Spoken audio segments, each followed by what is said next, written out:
the agenda as presented. Director.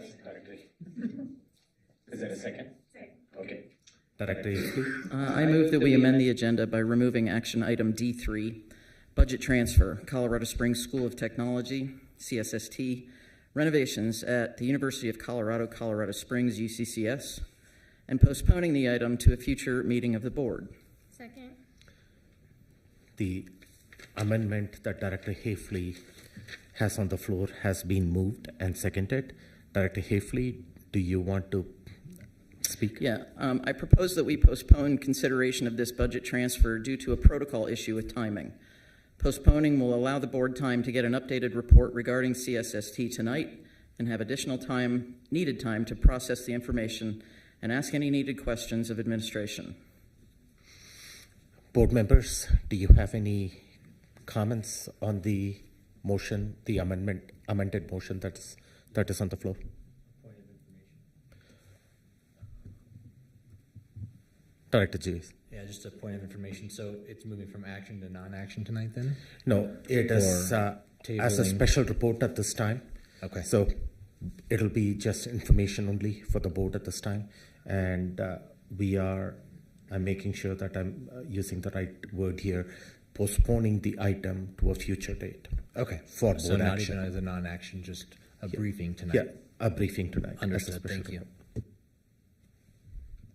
Director Nelson. Just to confirm, a special report during the special meeting, or is it being moved to the work session agenda? No, it's it's on the agenda for the special meeting Okay. currently. Okay. It'll stay as is. Seeing none, so the motion on the floor is to amend the agenda by removing action item D3, budget transfer, CSST renovations, and postponing the item to a future meeting of the board. That motion has been moved and seconded. Roll call, please. Director Bankus? Aye. Director Carey? Aye. Director Hafley? Aye. Director Jorgensen? Aye. Director Malpacum? Aye. Director Nelson? Aye. Director Ott? Aye. The ayes have it. The amended motion by Director Hafley has been adopted. The motion to amend was adopted. Now The we have to vote. motion to amend has been adopted. Thank you. on the main motion. So now you take a vote on the main motion as amended. So going back to the main motion, and I'll read that. The motion on the floor is that the Board of Education adopts the agenda as amended by removing action item D3, budget transfer, Colorado Springs School of Technology, CSST, renovations at University of Colorado, Colorado Springs, UCCS, and postponing the item to a future meeting of the board. That's the motion on the floor. That motion has been moved and seconded. Roll call, please. Director Bankus? Aye. Director Carey? Aye. Director Hafley? Aye. Director Jorgensen? Aye. Director Malpacum? Aye. Director Nelson? Aye. Director Ott? Aye. The ayes have it. And the final motion, the initial motion, has been adopted with the amendment. We do have executive session for approximately 90 minutes. Director Carey, can you please make the motion to move into executive session? Yes, I move that the Board of Education convenes into an executive session to discuss property transactions per CRS 24-6-4024A, particular matter, Roosevelt Charter Academy, as well as legal advice per CRS 24-6-4024B, particular matter, Colorado Springs Fire Department, CSFD, correspondence. Second. Moved and seconded. Roll call, please. Director Bankus? Aye. Director Carey? Aye. Director Hafley? Aye. Director Jorgensen? Aye. Director Malpacum? Aye. Director Nelson? Aye. Director Ott? Aye. The ayes have it. We will enter into executive session and will reconvene for the regular board meeting in this room at approximately 5:30 p.m. Thank you.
Pledge of Allegiance when we get to that part? You feel comfortable in that? Yeah, I don't mind. You don't mind? Okay, great. You'll hear the board president say, "I for the Pledge of Allegiance." What's your name, sir? My name is Dr. Tony. Doctor? Yeah, Dr. Tony. Dr. Tony? Yeah. Yes. Okay, doctor, thank you. What branch? Army. I'm retired. Thanks for your service.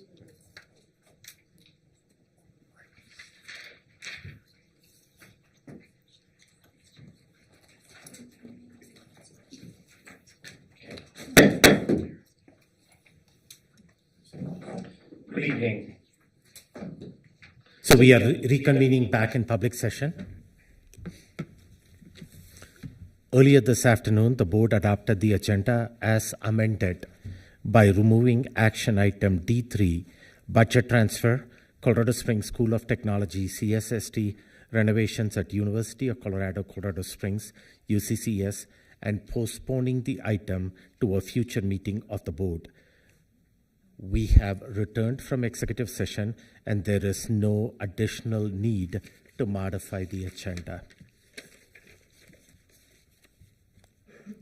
Pledge of Allegiance, may I please have Dr. Tony to lead us in the Pledge of Allegiance. Sir, you can come to the front.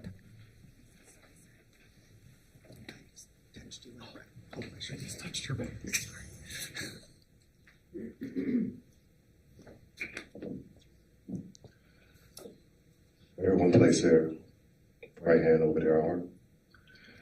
I pledge allegiance to the flag of the United States of America and to the republic for which it stands, one nation, under God, indivisible, with liberty and justice for all.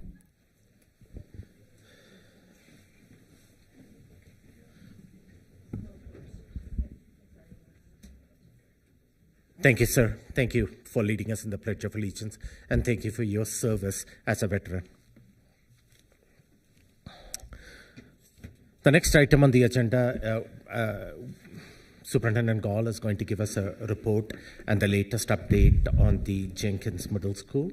And Jenkins Middle School has been in the news, and this has been a pretty eventful week. And Superintendent Gall is first going to summarize where we are at, and we'll open it up for board questions and discussions at that point in time. Thank you.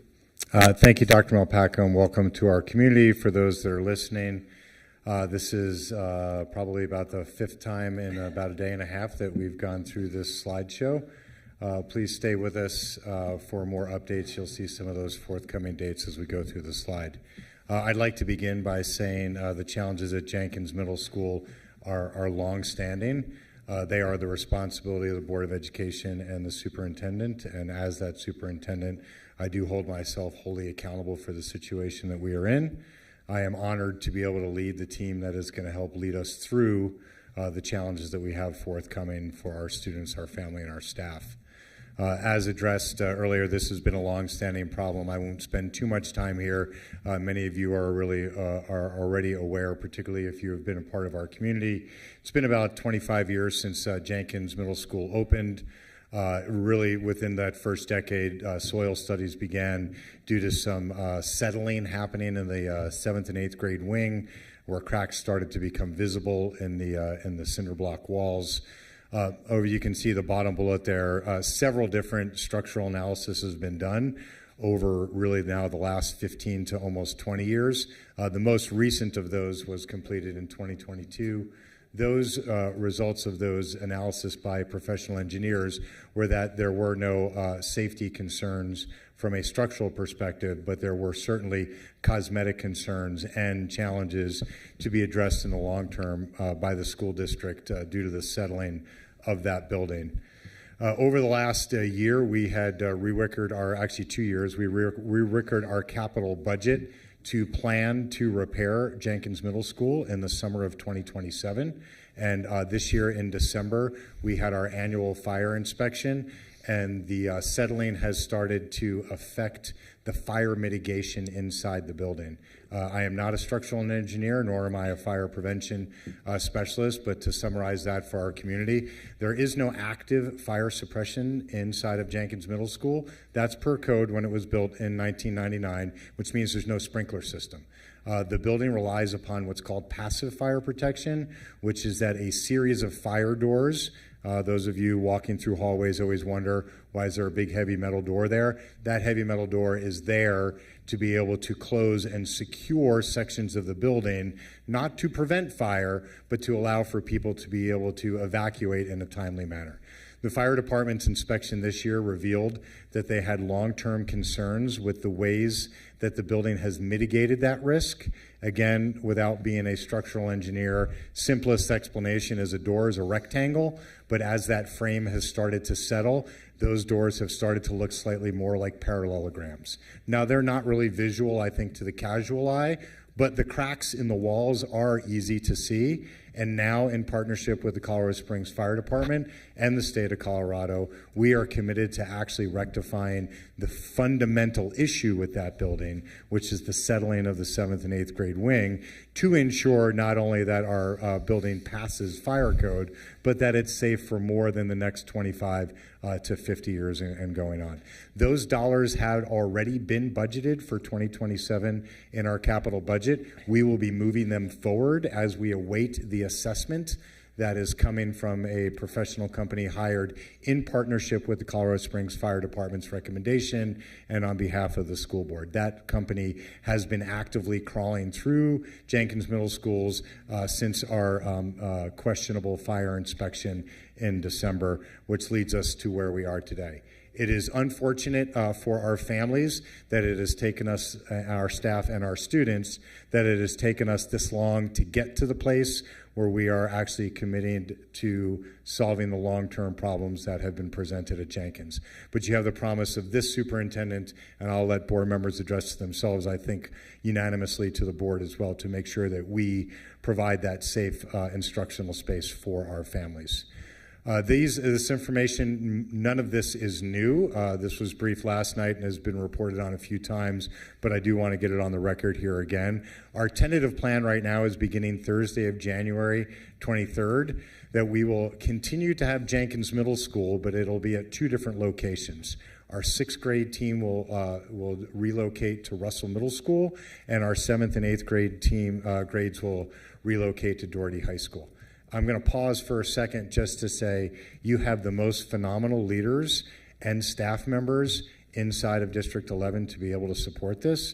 All 3 principals, Jenkins, Russell, and Doherty, have actively been planning the challenges that come with the dislocation of a middle school for some time now. Staff members were made aware formally yesterday. We briefed with the Jenkins team face-to-face, and then this morning I was at both Doherty and Russell. All those teachers love their children, and they will do whatever it takes to ensure that their children continue to get the highest quality education that those families chose when they picked Jenkins Middle School, as well as Doherty and Russell, acknowledging that those 2 absorbing schools will also have some impacts. Our current plan, and I'm asking for an update from my team before we go live again tomorrow night at Doherty High School for another information session, is that we will close all 3 schools, Jenkins, Doherty, and Russell, for a minimum of Tuesday and Wednesday of next week, noting that Monday is a national holiday for Martin Luther King Jr. Day, to allow for staff to be able to adjust in what it means to be in a different educational space or to make room for Jenkins within their space. This weekend is a holiday weekend. I am certain that many of our staff certainly have planned for downtime and maybe even travel because of the 3-day nature of the weekend. And also the weather is going to be extreme this weekend. Our buildings will be open if staff members need to be there, but I would rather staff members use their contract time on Tuesday and Wednesday to be able to facilitate those changes in their master schedule and supporting students. We have a whole series of information and moving companies that are available at Jenkins that our capital team is providing. That will be provided to the schools directly and specifically, not asking teachers to have to rent U-Hauls or load things in their car. We have plans and logistics to be able to support that.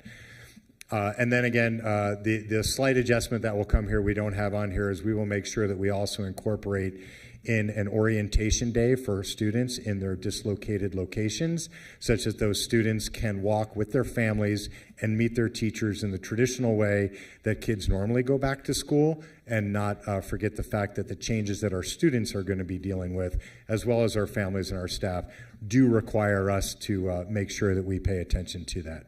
We have 2 more community meetings scheduled: Thursday, tomorrow night at Doherty High School, 6 o'clock, and Wednesday next week, January 22nd at 6 o'clock.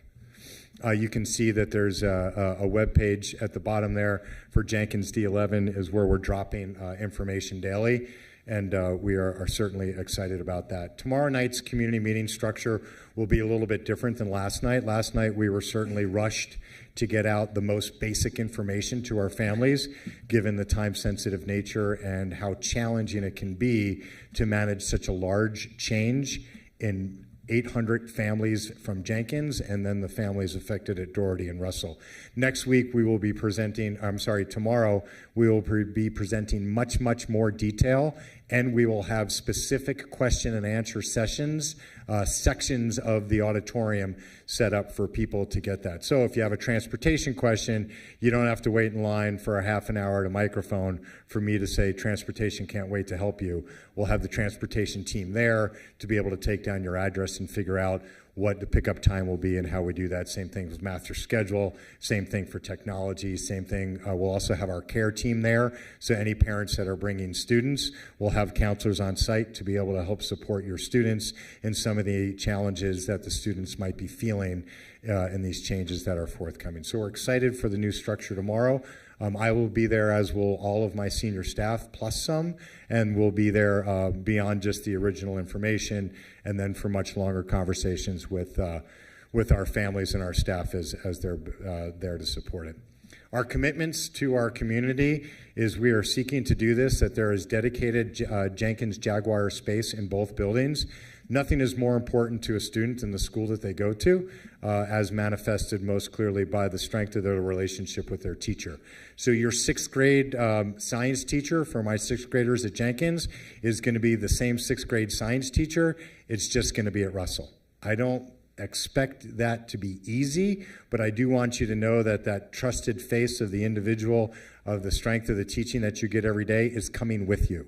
We're not asking students to be re-rostered into different schools. We're asking an existing school to go on an extended break while we repair their building and take advantage of some of the extra space that we have inside our buildings. Programming is designed to stay the same, and ongoing communication. Again, as their superintendent, I'm ultimately responsible, and the timeliness of some of our communications on Monday and Tuesday did not meet the needs of our community as a whole. I take responsibility for that.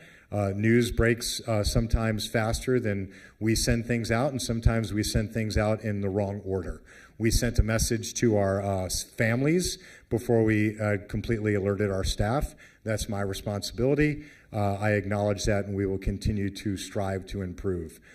To continue on the communications, to let people know, the staff meetings have been conducted with Jenkins, Doherty, and Russell. I personally sent a note to the Jenkins staff today thanking them for their time yesterday. I will do the same tomorrow for Doherty and for Russell. Principals are communicating daily with their staff and with their family members directly, and the information sessions that we shared that we'll host at Doherty. I also do want to please direct people back to that D11 website, jenkins/d11.org, for the most accurate information on what's going to be happening at Jenkins. School-wide information, these are not finalized yet, but we're still seeking to keep ourselves in what we're calling a 9-ish a.m. start. Our families are used to dropping off in the Jenkins, their kids to go to Jenkins 8:35-ish.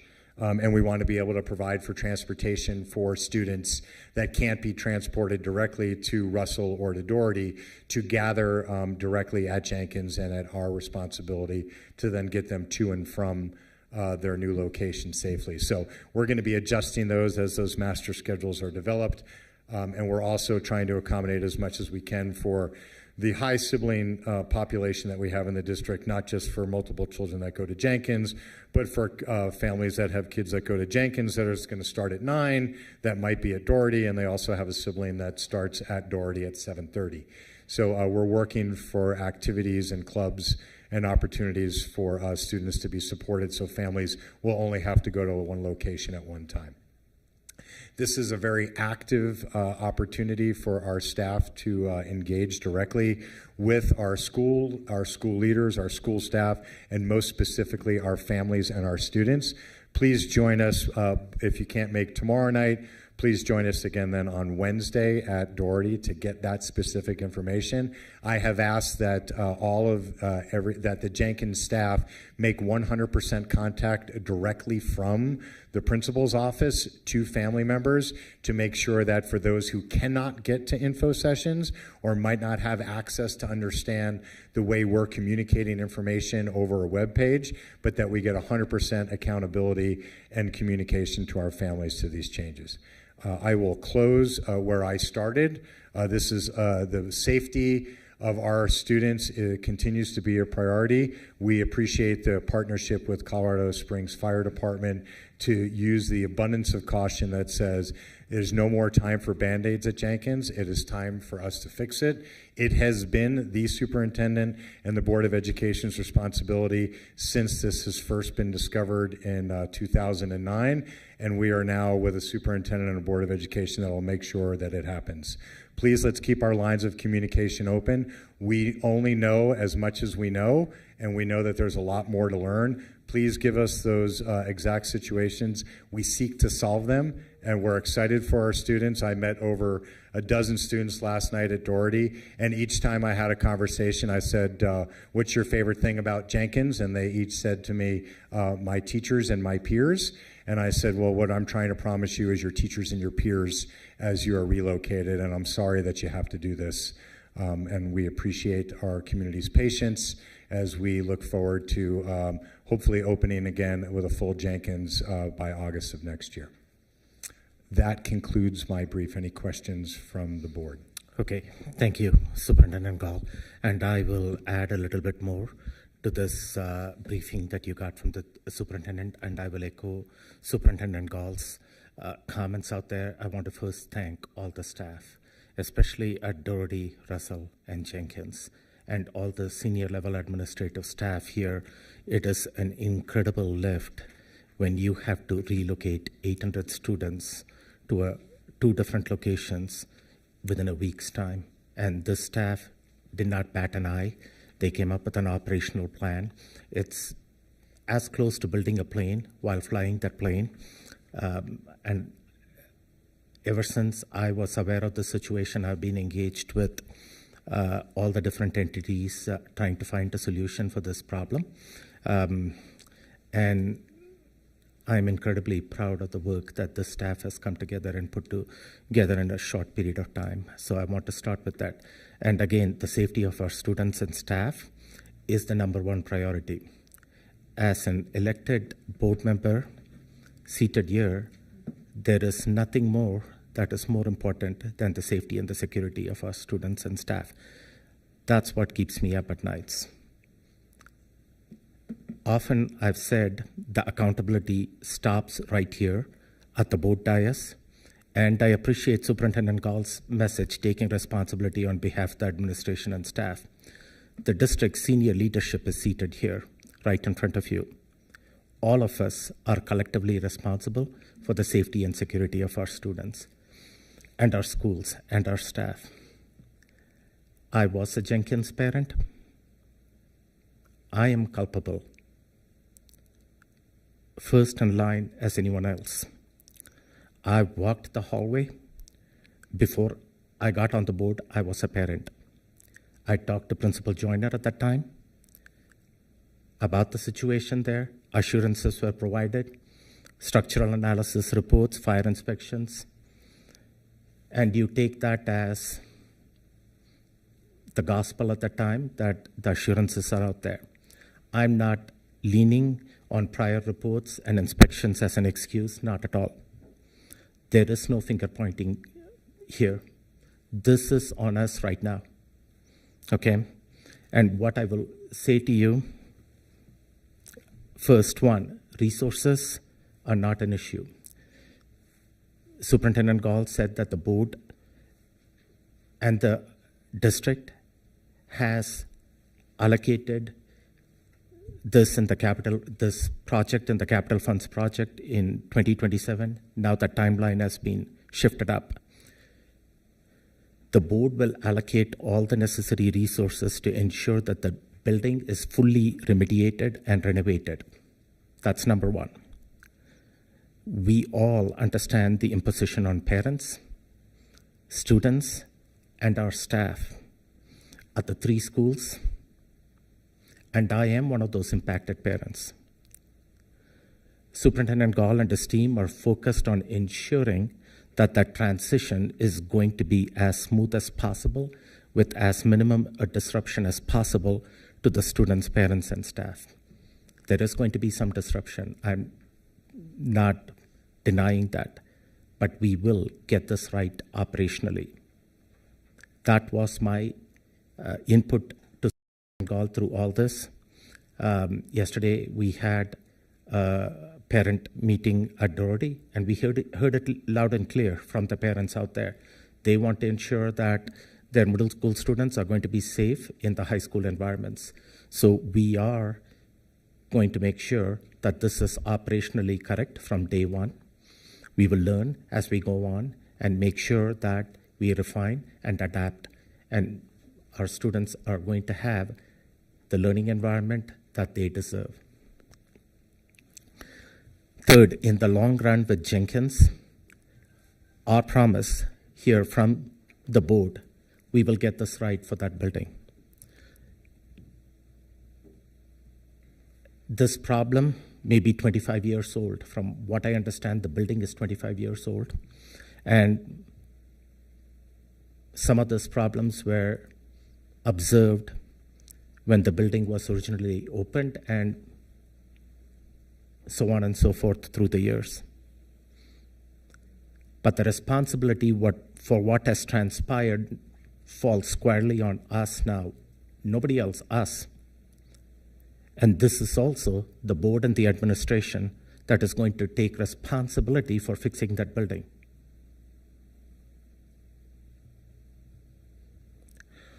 Thank you. With that, I'm going to turn it over to my board members and see if they've got any questions or comments to make.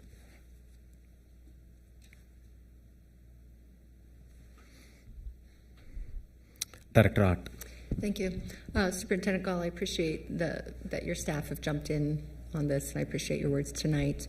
And I know that there is a lot of upset going on in the community, but I hope that some will also see it as an opportunity for, I don't know, the lemonade, lemons lemonade, and make new friendships even as things are jostled a bit. And there's one more thing I was going to mention. No, it just disappeared. I'll put my microphone back on if I think of it. Thanks. Director Bankus.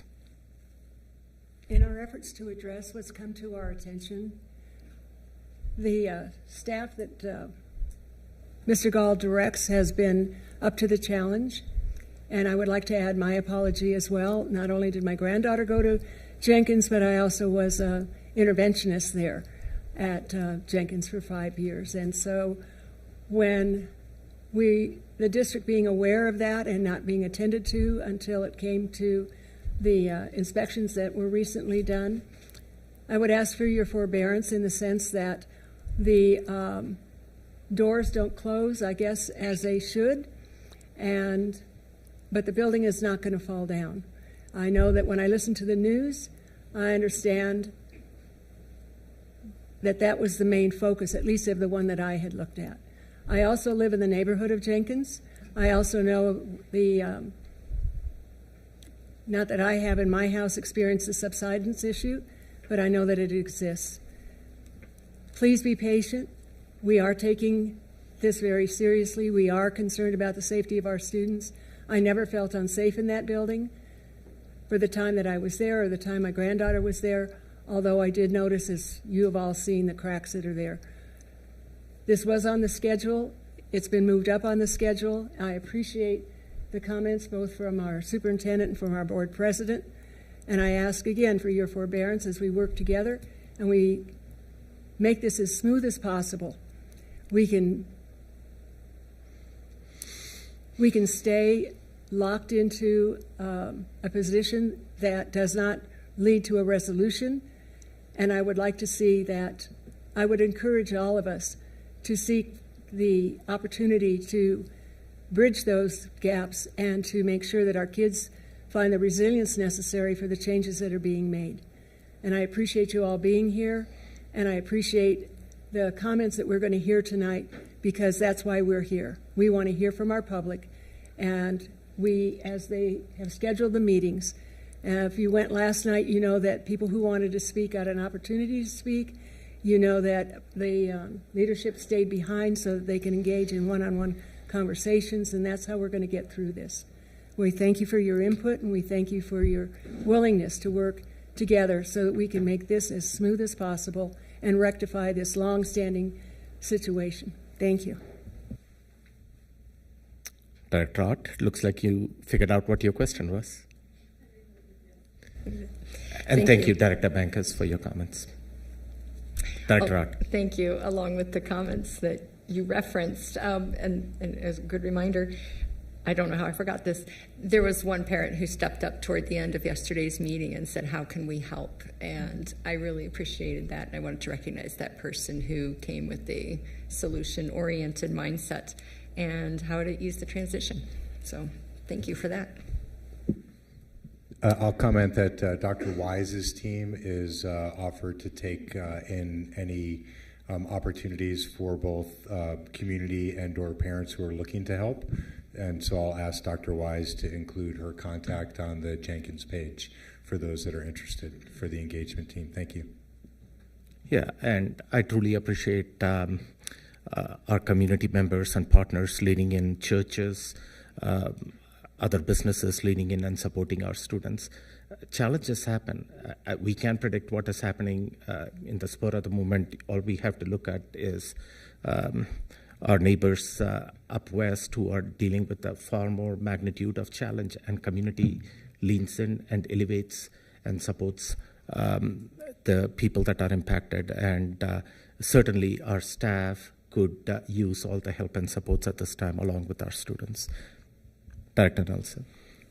I wanted to thank Mr. Gall and Dr. Comfort for looking ahead and building out a budget that in the year 2027 we would have been able to address this decades-long problem, and just recognize their proactiveness that last year the fire inspection passed.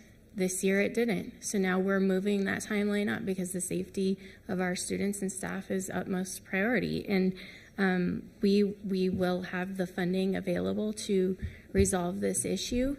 The report has not come back to us yet with the specifics, so we're still waiting on exact numbers. But because of the proactive nature of the capital team and our leadership, we have a rough idea of what it might cost us, and so have been budgeting towards that. But until we get that official report back from the third-party agency that the fire department requested we hire to do this inspection, we will. It's just the point I would like to make is we're at the very beginning of this process, and the conversation will be ongoing, and we have options. We will be able to take care of this, and we will also continue to focus on the work that is set before us with improving the outcomes for children in our school district. And so I'm excited to see where this takes us and what we can do for the Jenkins community, and then continue to focus on the district as a whole and how we can just come together and think about the big picture of what are our students' needs across the spectrum. Thank you. Director Jurgensen. Just a couple brief reiterations. I had asked earlier if we have a place or a website where there's up-to-date information on things as they change, and you can already go to Jenkins, school page and see updates, calendar updated. Every day that we have a chance to collaborate and work among our admin team, we have the ability to, like we just figured out game schedule, right, for the remaining next seasons. We just figured out another thing today that we'll brief on, and every community session we'll have will be better. And so if you have questions on, what's happening or what's the newest update, the Jenkins website has that. And then just to reiterate, the goal here and the end game is a permanent fix. So seeing different news stories from KKTV and KRDO and KOAA, they're closing their doors. Well, that seems permanent. Or the unforeseeable future. No, it's not unforeseeable. It's just we have to address it now. So it will be fixed. It'll be fixed permanently. And the goal is by August, and that's what we have. And as information is updated, it'll be briefed on Jenkins' website, on the D11 website, and we'll have that available and transparent for everybody to see. Thank you. Any other comments? A couple of directors referenced the report that we are waiting from the third-party engineering firm, Jensen Hughes. We will have that report, it is my understanding, as early as the end of next week. And when those reports became available, we will share the information with public. I see some of the Jenkins staff in the audience out there, so I want to give a shout out to them. So thank you for being here, and thank you for, I had an opportunity to talk with you yesterday, so thank you for, I know that this is a challenge, but you guys are, the way you've stepped into this with positive attitude, we surely appreciate what you guys are doing. And to the community, there are going to be several questions that come along. Board members are available. You can reach out to me any point in time with an email. I'm happy to talk with you, so will other board members. So there could be misinformation out there, but we are available to talk, answer your concerns, and also listen to feedback from you as we go along. This is a journey that we are going to be successful getting there. This is not a time for questions, sir. Okay, thank you. You can talk to us at a later point in time, and you can also sign up for public comments to make public comments if so desired, but during a special meeting, we don't engage directly with the community. You have an opportunity to attend the 6 o'clock the town hall meeting that Superintendent Gall is going to have tomorrow at Doherty, and you can certainly ask questions at that time. Thank you. Okay, with that, moving on to the next item on the agenda, which is Colorado Springs School of Technology update. Superintendent Gall. Okay, please, that is not security. Thank you. Appreciate your professionalism, sir.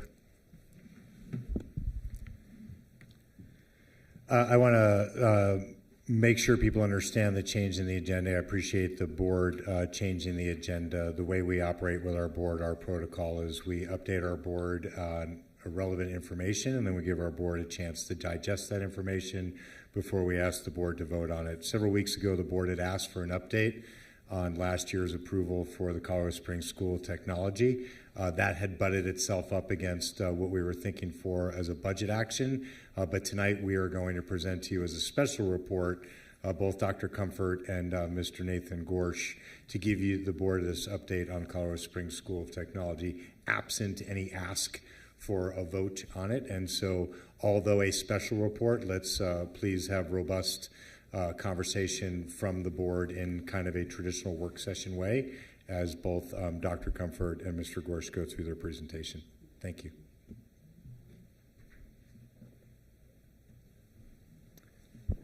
Good evening, Board. I will be joined by our Executive Director at CSST, Mr. Nathan Gorsh.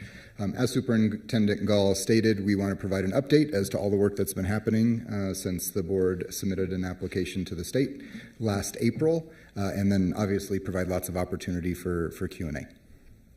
I'll get us started. Just to kind of go back to where we started, As the board is aware, we have worked with a enrollment specialist over many years, a demographer, who has given us lots of information about the future of enrollment in District 11. And what we heard loud and clear in those reports, both 4 or 5 years ago and just as recent as last year, is that parents are looking for choice. District 11 has a portfolio approach now, and so this is an opportunity to expand on the wonderful existing choices that exist in District 11. And so the slide that you'll see is just to kind of speak to what CSST is. CSST is a District 11 school. It is not a private school. It is not a charter school. It is a District 11 school. It is a school of innovation. Now, we do have other schools of innovation in District 11.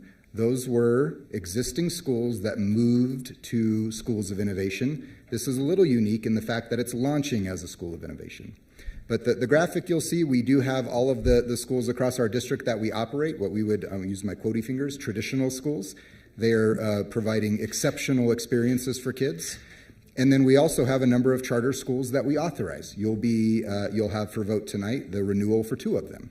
CSST sits in that space between to provide that maximum level of choice for families, because that's what we heard loud and clear. Keep going. All right. As a reminder to the board, this is an application that was submitted on your behalf to the state board, which was approved unanimously last April. They accepted all of the waivers and had really positive things to say about the CSST application. So again, before I turn over to Nathan, he'll provide the bulk of tonight's information. Just want to remind the board, again, this is a District 11 school, and it is operating in this space that we are able to provide families with a niche opportunity that right now families are not able to access in the region. And so we look forward to that and look forward to the conversation tonight. Thanks, Brandon, and thanks to the board for this opportunity to share a little bit about what we're up to with CSST. That visual that he showed before, I like to think it's really the best of both worlds. It's the best of the freedom and waivers from the charter side, and then obviously the best from the operational side being part of a district. So at CSST, our mission, as you can see, is to create an innovative learning environment. Really, it's the idea of innovation meets character, and it's a STEM school, science, technology, engineering, and math, with very specific pathways around industries, including cybersecurity, entrepreneurship, and aerospace. Very unique ecosystem with higher ed, industry, and K-12 all coming together, really to give students a very immersive experience in the area of technology, engineering, science, and math. So kind of some unique things about our teaching model that I wanted to highlight. We're going to have a unique schedule. On Mondays, it's going to be a little bit more flexible. We'll have some professional time for our staff, but then students will be able to, I like to think of a deep dive.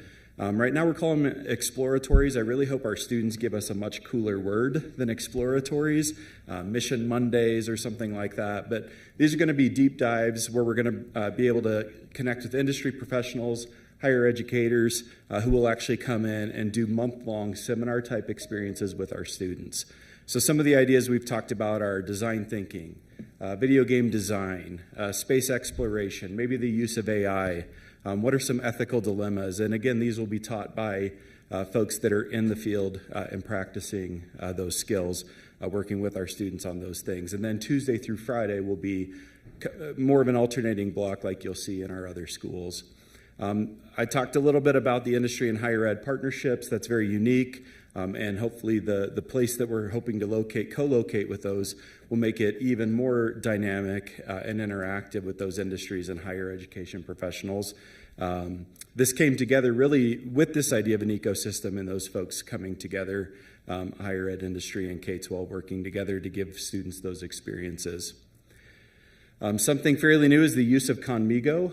I don't know if you saw the 60 Minutes clip. If you haven't, I would highly suggest checking it out, but we're probably all familiar with Khan Academy. But Khan Academy is now working with OpenAI, ultimately to create a new program called Conmigo that we're going to pilot that's personalized tutors for every student using AI.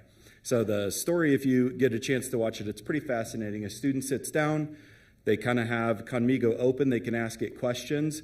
The beauty is it doesn't give the answer. It actually provides guidance, support, sometimes asks the students more questions.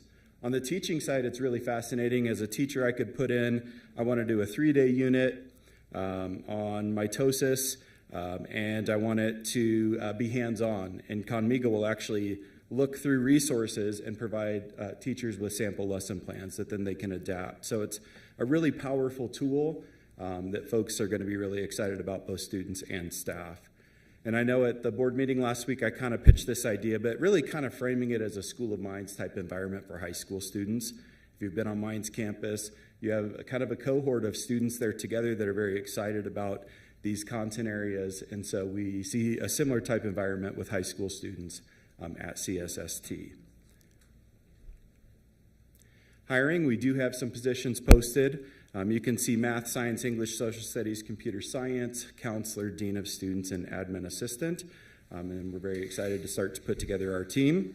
Right now, it's a team of 1, and which is fine. It's great. I don't get in too many arguments with myself. Every once in a while, I do.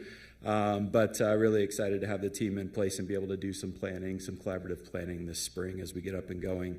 We will also have some adjunct instructors, some UCCS folks, maybe some Pikes Peak State folks, and again, some industry professionals as well, and so we'll be getting them on board. But there's a lot of interest already throughout the region. Some folks that I've worked with in the past or that know about this school are reaching out and saying, hey, I would really love to be a part of it. And so I do believe that we're going to have a really high-performing staff in that group listed there. So we've already started our student recruitment. Our target is 100 ninth graders. It could end up being that we do 75 ninth graders and 25 10th graders. There's some flexibility there, but right now our target is 100 students for the fall, really looking at ninth grade. We've worked with Jessica and her team, and they've done a lot of work around social media. There's a really great website that's driven some interest and some news stories that are going to be coming up about the school. Sent out invitations. Chris Kilroy in the enrollment office gave us the talent pool in 8th grade and invited those families. We've also worked with Academy ACL as those students don't have a natural high school option. And so we are talking to them about trying to figure out a great bridge or pathway for those students to come over to us. We had our first information night on January 13th. Parth came. Thank you for representing the board and coming. And there was a lot of great questions and a lot of excitement and interest. There's about 88 families so far on our interest list who have expressed through the D11 website or the CSST website that they're interested in their student potentially being a student. And then we are in development. In fact, I met today with our webmaster to revise the CSST website. It was really more of a press release information as the innovation zone started and happened, and now moving into more of a nuts and bolts, schedules, course guides, things like that. And so we're working on getting that adjusted and updated. And then location facility, we're targeting space in the back of the National Cybersecurity Center, that UCCS cyberspace, about 7,200 square feet there. And kind of the visuals I have up there are really, we're going to design it like an adult workplace space. So think of a Google type space that has some flexibility to it. It'll have some classrooms, but those classrooms hopefully will be able to open up to be part of the bigger space. And really have students start to practice this idea of being in the adult workplace while they're in high school. And so that is the plan for the location and facility there. All right, Brandon's coming back up. All right, so just for the board and public's awareness, we do have the Innovation School Zone application that was submitted to the state last year, linked here as well. We also have a list of the goals that were stated in that application, just to provide some context, and then some of the performance goals as well. And then because there's been conversation, we did want to talk about, as Nathan shared, the concept right now is space at UCCS. That makes a lot of sense programmatically. The district did consider a variety of options when we thought about where to house this, and so you'll see that kind of on the right. You'll see UCCS as a column there, thinking about the size and space. We also had conversations about co-locating this in an existing District 11 High School. I remember, if you remember, I believe the board heard some concerns about that. And so that was an option that we looked at. We looked at about $750,000 in renovation to kind of make that work. Also, clearly, there would be some displacement of teachers and things like that, but that was an option. We also looked at leasing some commercial space. Nathan has done this before. I do want to say Nathan has launched a school from basically nothing in our region to being an incredibly successful school that is really popular with parents. And so he's actually done the lease space thing before. And what you'll see is it was going to be about $260,000 a year to rent. For about 7,000 square feet. That doesn't include the upgrades to the facilities. So that FFE is furniture, fixtures, and equipment. And so we looked at all of those options. What you'll see is the built-out option on the left, which is doing some construction at the UCCS cybersecurity space for housing of CSST. And you'll kind of see that breakdown, which equates to that $2.5 million. Okay, so those are, I just wanted to be clear with the board, we did consider a variety of options. I think a really positive benefit is we are in conversations right now with UCCS about having a very long-term rent-free lease with them, to where that $260,000 that we would be spending in a leased commercial building, really we wouldn't see any value in that. UCCS is very interested in a long-term partnership with us. They're not looking to try to make money. They want there to be a long existing relationship. And so the ROI on that eventually is we would significantly see benefit as we invest in that space. And with that, we'll turn it over to the board for questions. Thank you, Dr. Comfort. Questions from the board on the presentation? Director Bankus. So we are leasing this space. Is that it for rent-free? Is that what I heard?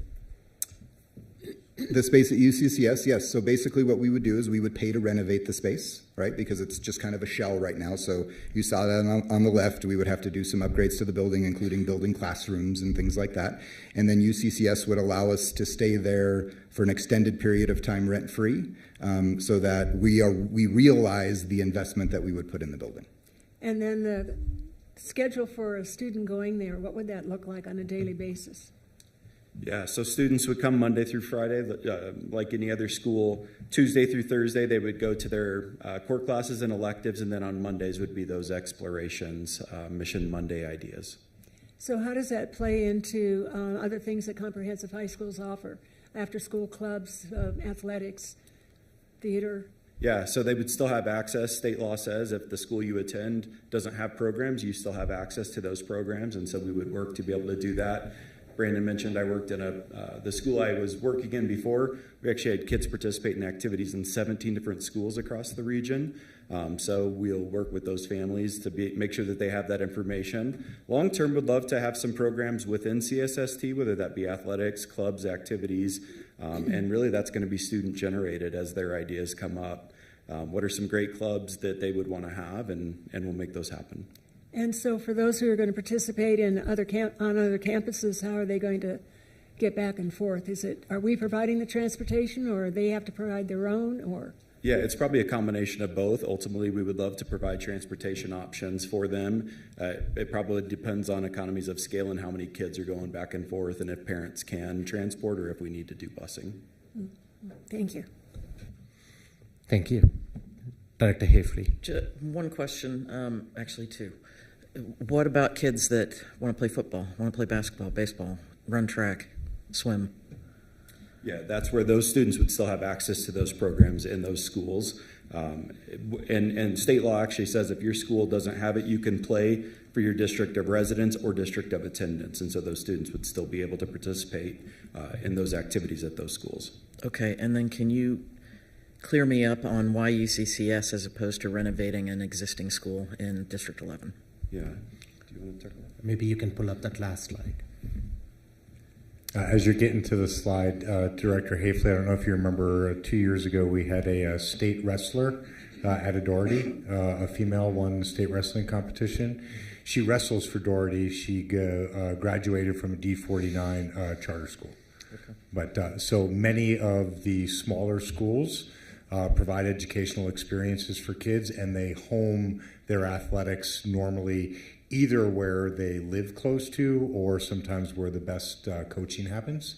But the state legislation, the state statute is very clear to make sure that kids have equal and equitable access to after-school activities, including sports and other activities in spaces where they exist, where they live.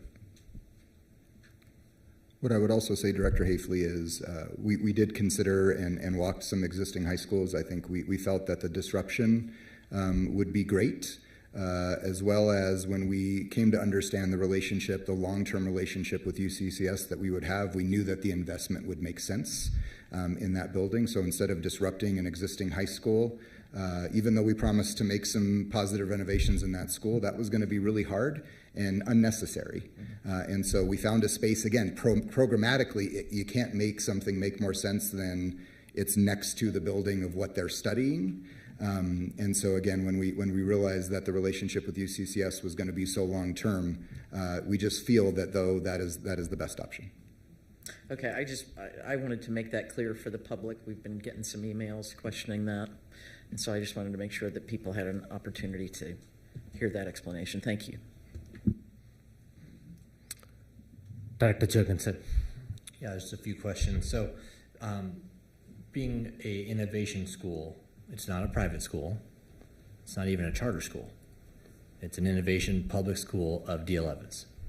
That is correct. Should I ask it again? It's not a private charter school. It's an innovation school that D11 has. That's correct.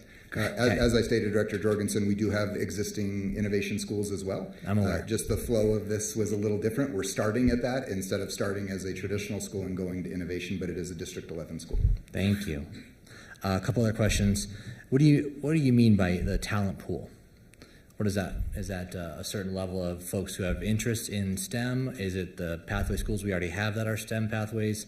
What does that talent pool mean? Yeah, so that's a list that came from the enrollment office with Chris Kilroy, and I think it was based on students that have shown aptitude, whether it be tests, projects, things like that. They've got that list that they've collected. And really, we're not necessarily targeting that group, but we think that group might be interested and wanted to make sure that they were aware. Okay. Good piece there. Nathan, can you talk about, I think you held an info night recently, and what the collective of the audience was and the makeup, to expand on the talent question? Yeah, I think that there is demand, right? And that, I know Brandon alluded to that. Yeah, there was a lot of excitement, and the families that came asked really hard questions of all of us, which was great, and we were able to provide that. But there's a lot of excitement around these students being able to work with other students that also have these similar interests and these industry professionals together. And so that's a really unique thing that I think I'm very confident that we'll be able to capitalize on that demand. Okay. And then as the executive director, what has been your biggest struggle this year? Wow, that's a great question. So kind of the elephant in the room is I started Village High School in District 20, and we started with 25 students, and in 10 years grew it to 530 students with 300 families on the wait list. I'm having to go back a decade in my own memory, like, how did we do this 10 years ago when we first got it going? And so that's probably been my biggest challenge, is like, over 10 years, a lot of great things happened, and was very proud of the work we did. But really, for me personally, it was, what was I thinking 10 years ago? What were the decisions we made? Why did we make it? How is this similar and how is this different? So that's been my challenge. And your biggest breakthrough or success so far? People came. Yeah, I'm from Iowa. Anybody from Iowa? If you build it, they will come, right? So, yeah, so you put the information out about the first information night, and then you kind of hold your breath. And I stand by the door because I want to greet families as they come in and make sure that they know where they're going. And each family that comes in makes you feel a little bit better. Like, okay, all right, people are interested. We are going to get some interest. So that was the breakthrough. And then some of the folks that are interested in being on staff here. It's going to be a really dynamic team, and so a school is only as great as its staff, and so if the folks that are interested end up being a part of it, I think it'll be amazing. Okay, Thank you. Can you explain the enrollment goal? I know we have the 100 kids for ninth grade. Are we hoping to then, like a lot of schools do, kind of build out then 100 for 10th grade as those students matriculated? Is the goal to have like a 400 student count? 400 to 500 kid high school, I think, would be about the perfect size eventually as we build it out. And yeah, so that group will always be the oldest, and then we'll cohort behind them until we're a full 9-12 build out. So if we're only right now doing 10 improvements of 8 classrooms, will there have to be future asks of the board to invest in more tenant improvements to scale that out? Yeah, potentially, although I don't know if long-term if that will be where it stays or not, or if we're going to talk about other options, other facilities, building, taking over existing space. I think that would be a really great conversation to have because we have such demand in the program. Okay, that would be something that I would want more information on. The tenant improvements are nothing new. I mean, a lot of charter schools will get a space and go, okay, we've got to put some money into making this our school space. So I'm not concerned so much as having to improve a space to make it usable for what you need. I appreciate the breakdown tonight that you presented of what those costs look like, because it was just, all right, this money is being spent, but how? So I do appreciate that in the comparison. Where are we at with those relationships with UCCS? If it's this close to opening August, do we already have some co-teaching classes that we're coordinating with industry experts or UCCS adjunct professors, or is that just like, oh well, once we get 100 kids, then we'll figure that out? Is that something you're working on now as the executive director? Yes. Yes. So I've spent a lot of time with. I'm working my way through UCCS. I have their org chart, and I'm okay. I probably have had 25 or 30 coffee or meetings with different folks at UCCS. Met with the engineering department, met with the cybersecurity folks, met with the Bachelor of Innovation folks. Chancellor Sabane is one of our board members and highly committed to this. So yeah, I think there are nothing is set in stone, but we've had some preliminary conversations about some folks that might be interested in teaching some of those classes. Can you expand on the dual concurrent enrollment and reemphasize again Chancellor Sabane's position on the board? Yeah. So ultimately, my goal is for kids to have access to as many dual enrollment credits as they want to take. Generally speaking, with freshmen, it's going to be a little bit more limited, just as they're trying to figure out high school before we have them figure out college. But in that same building, down the hall are the cybersecurity classes through UCCS. A lot of a shuttle bus from main campus to that building, and so we've even talked about could our kids be able to ride that shuttle bus so they would come to that building and maybe even be able to take classes on the main campus as well. And then creating a flexible schedule that they can kind of pigeonhole those UCCS classes in their schedule with us to be able to do that. And some of the students that came to the information night are highly advanced math students and are going to tap out with what we can offer them and are going to need those college options and before they're done with high school. And so the ability for them to maybe do that in the same building or have access, I think, is a huge selling point. Yeah, I think that would be the goal as you're growing by 80 to 100 kids every year. You're going to have concurrent enrollment and dual enrollment because you're going to need the space to put them somewhere. Yeah. You're going to have to create those pathways. So. And another piece is the teacher training piece to get our teachers certified through UCCS to be able to get them to offer our classes for UCCS credit. And so we've had some conversations about that as well. Okay, I would be interested in more of those plans as they come through this spring. And it really depends on the staff that we hire and their background. Sure. Yeah.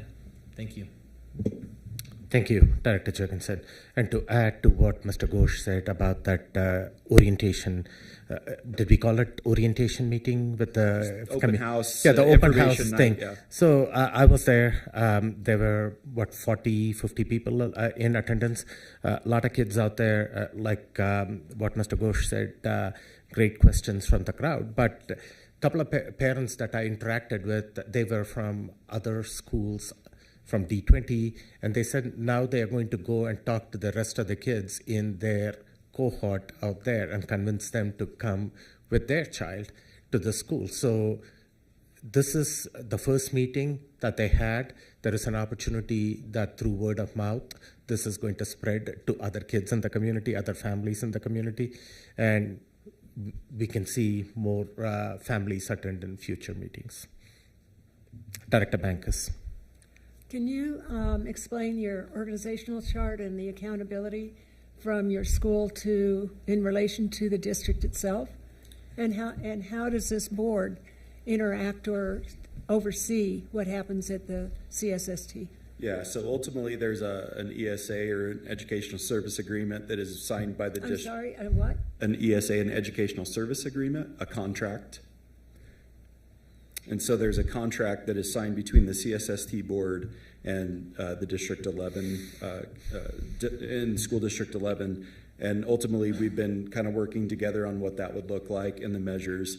And there's academic performance measures, there's enrollment measures, staff retention measures, all of those things are in there. And that was actually one of the slides were those goals.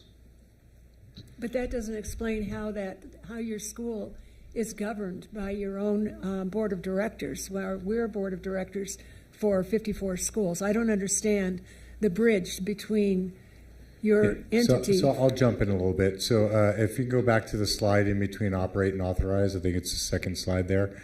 Your governance model, Director Bankus, is very similar to the two contract extensions tonight that are for action item at East Lake and Community Prep.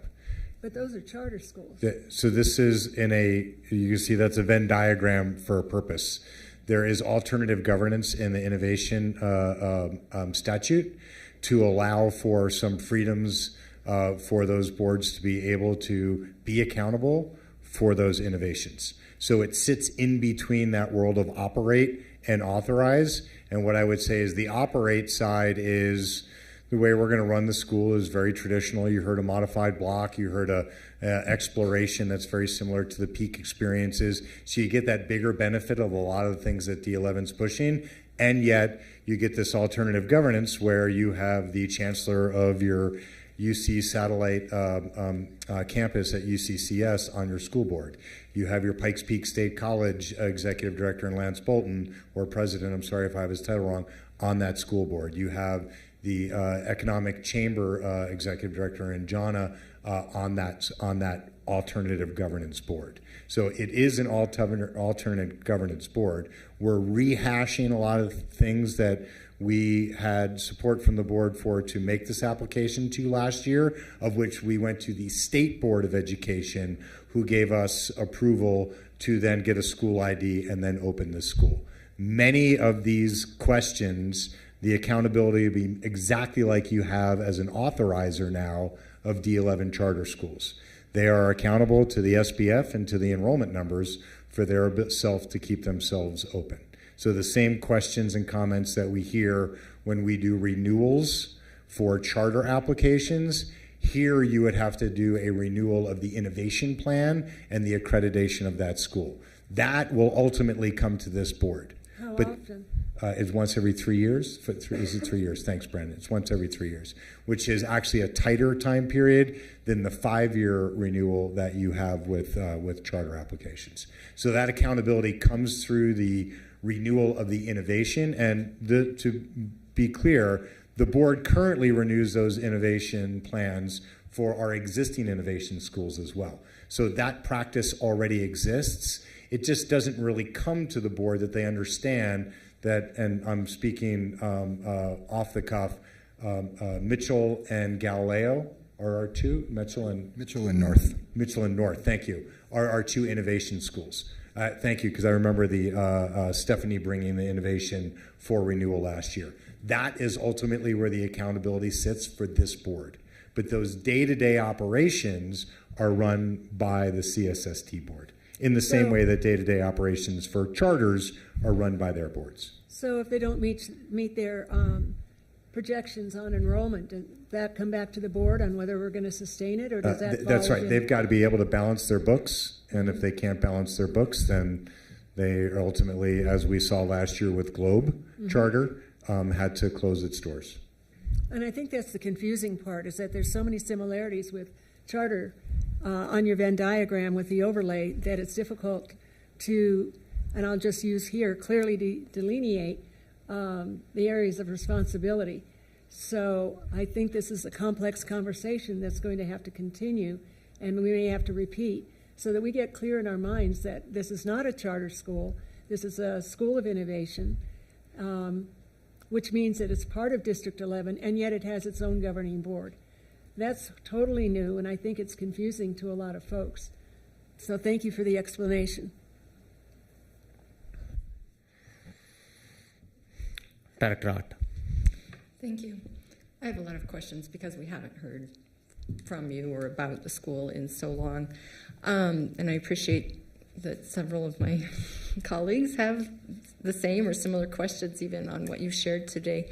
I'll start with the charter definition, and I'm curious about the specifics of how the IRS defines charters versus innovations, because the IRS documentation says charter. That was shared with me today.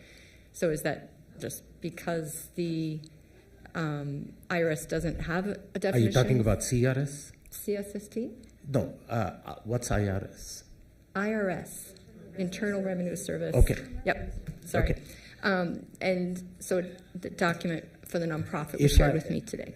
Director Ott, one minute. If I may ask the audience, this is the board conducting its business. To conduct its business, we expect professional decorum in the boardroom. I would really appreciate it if you would allow us to conduct this without some of the noise that is coming, that is disrupting the conversation out here. If you want to engage in conversations, you can always step outside. Thank you. Back to you, Director Ott. Thank you. My expectation or assumption would be that the IRS does not have an innovation school category, but could you address that for our edification? Yeah, and I'm not familiar with the document you're talking about. There is an IRS. We're a nonprofit with the IRS. Is that the document you're talking about? And I think it's just a nonprofit organization. I don't know that it delineates an innovation versus a charter, but I'll be honest, I don't know the specific. We'll provide the information to the board and also then share it publicly. We'll get a legal review on that question. If you could actually send in an email to me, I'll get legal to be able to review that. Okay, I appreciate that. Because it's just good to have the answers so we can respond to community. To Director Jorgensen's question about the facility at UCCS, and when I see the emails coming in from the community, and to your point, Director Jorgensen, people say, it's for 100 students. It's like, it's for 100 freshmen this year. But your chart that you had up suggests that only 125 students can fit into this space at UCCS. So... Yeah, my apologies, Director Ott. That chart was really based on year one implementation across any of those options. So similarly, we could have leased a space where we could have built it out for 100 kids and then continued to build it out for more kids. The space that we're building out will hold more than 100 kids. It's just we were trying to time the year of implementation for the first year. So how much space will be available to us in the long run when we talk about a long term and spending a great deal of money for renovations? I'd be curious, how long term is the agreement? Will it be $2.5 million that you come and ask for from the board for 4 years to add 6 to 8 classrooms each year, or 5 classrooms? It was different on that chart.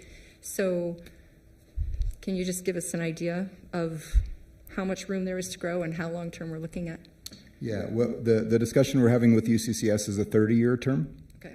And so, as I said, our original conversation was much shorter than that, and we did talk about the investment, and UCCS was very clear they're not trying to make money. They want a long-term partnership, and so they're willing to sign a no-rent increase or a no-rent agreement with us for 30 years. And I appreciate that there wouldn't be any rent if we're spending that much money on the school. So will the 2.5 carry us for the next 4 years? The $2.5 million? It absolutely will. Okay. I just want to provide one just for clarity. We will have our fair share of utility costs. And so it's not like they're going to pay for our lights. We will pay our fractional share of whatever utilities that space uses in terms of the overall space, but we will not be paying rent. Okay. And just to clarify then, because you said that was first year and we're talking about expanding or not, and the money being sufficient or not, so 6 to 8 classrooms or the 5, that's just this year? that is in that chart? So that's for the initial build out, would be the 6 to 8 classrooms. Okay. Yes. And then we'll be very creative in our scheduling, obviously, in further years, how we utilize that space. If there's any, do we have students taking those UCCS classes? And so we don't need to use those classrooms, so we'll have to be really creative in that space. Nathan also comment on the existing classrooms in the front side of that building, and please educate folks on the condition of the back right now, already plumbed, already piped, already wired, so on. So that building itself, I found out the other day, is actually where they used to make warheads for missiles, which I didn't know, which is kind of fascinating. And now is UCCS has part of this space, National Cybersecurity Center, Space ISAC, and then Exponential Impact are all in that space. And then in the back, there's some space that hasn't been built out yet while everything else has been completed. But yeah, there are some classrooms, and we've had some conversations with UCCS about being able to access that space. A lot of their cyber classes right now are actually after hours because they're a little more targeted towards working adults that want to go back and get some industry certification around cyber. So there might be the possibility to be able to use some of those classrooms during the day as well. Okay, thank you. That's an important part of it. How many, just because I don't think we've heard the number today, or if we did, then I've missed it, what is your eventual hoped for build out as far as number of students? Long-term 9 through 12, 400 to 500 kids would be the ultimate goal. Okay, all right, 400 is what I remember. So we were talking about talent pool, or motivated students and families, and even from other districts. That's great. And to folks who say that this is just my personal opinion, we have heard from people who say we need to consider how we are supporting our current students versus these students. And I want to note that many of these students would be our students already, and with declining enrollment, there is that appeal to bring in additional students. That said, charters or innovation schools perhaps can have a reputation for who they bring in, a selectivity, if you will. And when we're talking about the talent pool, gifted kids, how will students be selected for enrollment? My impression was it was first come, first serve. But if a student comes and they have special education needs, IEPs, 504 plans, are they automatically in? So it will be first come, first serve, but we will need to make sure that we can meet the needs of that student. So it's a review of the IEP to make sure that we can provide the services. And as you know, it's across the spectrum with needs that students have. And so as long as we'll be able to meet that student's needs, then certainly we'll be able to accommodate them at CSST. But it will be first come, first serve. Okay, and just to reiterate too, there is no support with transportation to the school. Director Ott, if I can speak to your first question first. District 11 Special Ed will be providing support at CSST because it is a District 11 school. Okay. And so it won't be, they're solving that problem on their own. We will be providing a lot of the same, almost all the same services we provide any school. And so that will continue. Transportation will be provided. We're figuring that out. We're thinking about a spoke and wheel or hub and wheel type of system. So it's not the same as CSST will not have a boundary clearly, and so it's not the same as that, but we are working on providing a level of transportation options. Okay, I'm actually glad to hear that, given that otherwise you have a serious equity problem with students who can't afford to get there. All right. I just want to make note that there are still challenges with the state law on our ability to transport children that are outside of district. Even at an innovation school, I would imagine that the legislature would view that as a charter definition of which you cannot provide out of boundary support or transportation, and the same thing. So choice allows families to be able to get there. And so to reiterate your point that there is a ton of inequity in the choice system that currently exists, not just in District 11, but across the state of Colorado. Our goal is to actually use this as a disruption to those inequities, and I think certainly the families that we saw there on the first information night show a wildly diverse set of interests and needs that if you want to make sure that the board gets the next information nights available for them to attend, I think you'll be pleasantly surprised too at this being an opportunity to break down inequities instead of to establish even larger ones. But we would love support in going at the state on being disruptive on some of those limitations of not being able to provide transportation cross-boundary. Thank you. So speaking of students again, I would suggest that in addition to the targeting schools, and maybe you think you've addressed this, but my concern would be that all students feel welcome, and that when you're looking at your student body, you do keep in mind the diversity, as Superintendent Gall's referencing. A couple other questions. One of them, in our original agenda, it did reference that the funding for this would be coming from the mill levy override contingency. And I just want to jump on that while we have you. Is it coming from the mill levy override funds, or would this come from other capital funds? Yeah, there's the possibility this would come from a variety of sources, Director. I do apologize for that document. It's the way we typically communicate a capital contingency, because we do have a capital contingency both in the MLO as well as a capital contingency in the general fund. So we would use whatever resources we needed to ensure we're continuing to meet the needs of the district as well as provide this funding. Okay. I would ask for my own, I don't know how, can't speak for my fellow board members, but if we're going to ask for mill levy override funds, we should run it by our oversight committee. And if we don't, I'm an automatic no. So understood, Director. Just for clarity, this would, if it came from the MLO, it would be from the PIP that is related to capital investment, not from the contingency for the MLO that is one-time money that we would bring through the MLO oversight committee to spend in a variety of ways. So this is capital investment, so it would come, if it came from the MLO, it would come specific from the MLO PIP for capital construction. Okay, thank With you. the recommendation coming from the oversight committee. If it comes from the MLO funds, it will go through that oversight committee and come with the recommendation. If it comes through the MLO contingency, yes. The MLO PIP that we have for capital construction is what the board approves in the mid-year budget, where there's that long list, because 90% of that comes from the MLO related to the PIP. We have a general fund capital contingency as well.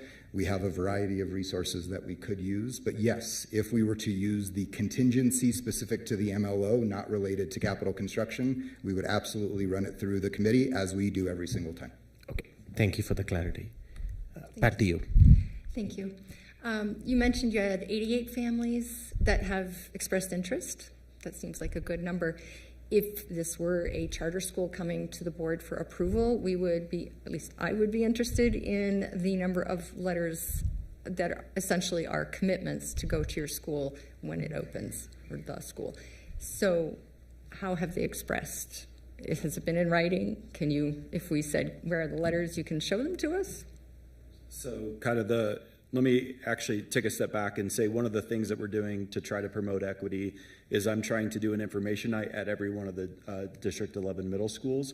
I've reached out to the principal of each school and said, hey, we're hosting some at Exponential Impact, which is in the front of the space that we're going to build out, but we also want to do it in the different communities around District 11, where hopefully those families are already comfortable coming to that school and we can do the meeting there. So the kind of the process are we're doing the information nights, making sure that people understand what it is that they're kind of signing up for. Then they fill out an application if they are interested in having their child attend. We do a records review, then we send a letter of acceptance offering them a slot. They send back, yep, we want to take the slot, or no, we've already made other plans, and then we'll kind of go down the list until we fill all those slots. And that process, there will be information nights over the next month and a half, 2 months, 3 months, until we can fill those slots. Okay, I think I understand. Is that anywhere on your website, how that works? So so we've been communicating that and all the information. It is on the CSST kind of information site. The actual CS Rockets website is being completely redone right now. And yes, it will be clearly articulated. We also we'll put up the information night slideshow that clearly articulates that as well. Okay, I guess I've been looking at the CS Rockets site and missed the other one being further developed, so I'll check that out. Which brings me to another question. As far as transparency and your governance system, and Director Bankus asked, like, what is the relationship we have? And I asked this of charter schools too. It seems like it's fitting to ask of it of our own school, which has its own board. When and where does the board meet? Who shows up? Where are the agendas and minutes? And are your meetings open? And can we come? Can the community come? Yes. Do you want? Yeah, there was a board meeting held Friday night. I'm sure there's no problem with CSST communicating those. I'm happy to communicate those to the board, and we'll ensure. I know that your standard next question would be, is there a SAC? Well, there's not a SAC yet because there aren't any families, but our intention would be to be completely transparent in the same way that other D11 schools are run. So all that forthcoming. Still, there was no vote on Friday night, but I'll make sure that you get, it's a conglomeration of the slides that you saw this evening, is what Mr. Gorsh, Executive Director Gorsh, presented to the CSST board on last Friday. Okay, I appreciate that. And you're right, I would ask about the SAC next. But it's just, since the school is funded, your salary is funded by public school dollars. And I've seen, again, CS Rockets website, I can see who is allegedly on the board, but I don't know who's showing up. I don't know if you truly have the support or if they're just, big names. So I would be interested in that information. And then just, I think, one last question, although I might come up with more later. The interest you've had from the high-level professionals across the region, and Director Jorgensen was mentioning that you addressed that they would be certified by UCCS to teach dual enrollment. I know there's some flexibility with, I'm going to say highly qualified. I hope that I'm getting the phrase right and having just a blank on that. Highly qualified teachers, so that they don't necessarily have a teaching degree. But I've also been in a classroom of gifted children and felt like I was about to be eaten alive with the challenges that smart little brains can create. So the question I would have is, how are you going to guarantee that the staff has the classroom management skills, is ready to actually teach to the standards of the state and District 11 graduation requirements?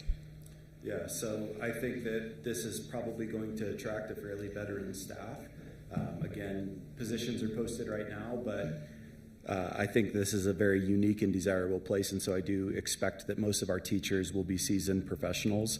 And then if it is a new person, then you support them just like we do in any of our other schools to make sure that they're highly successful.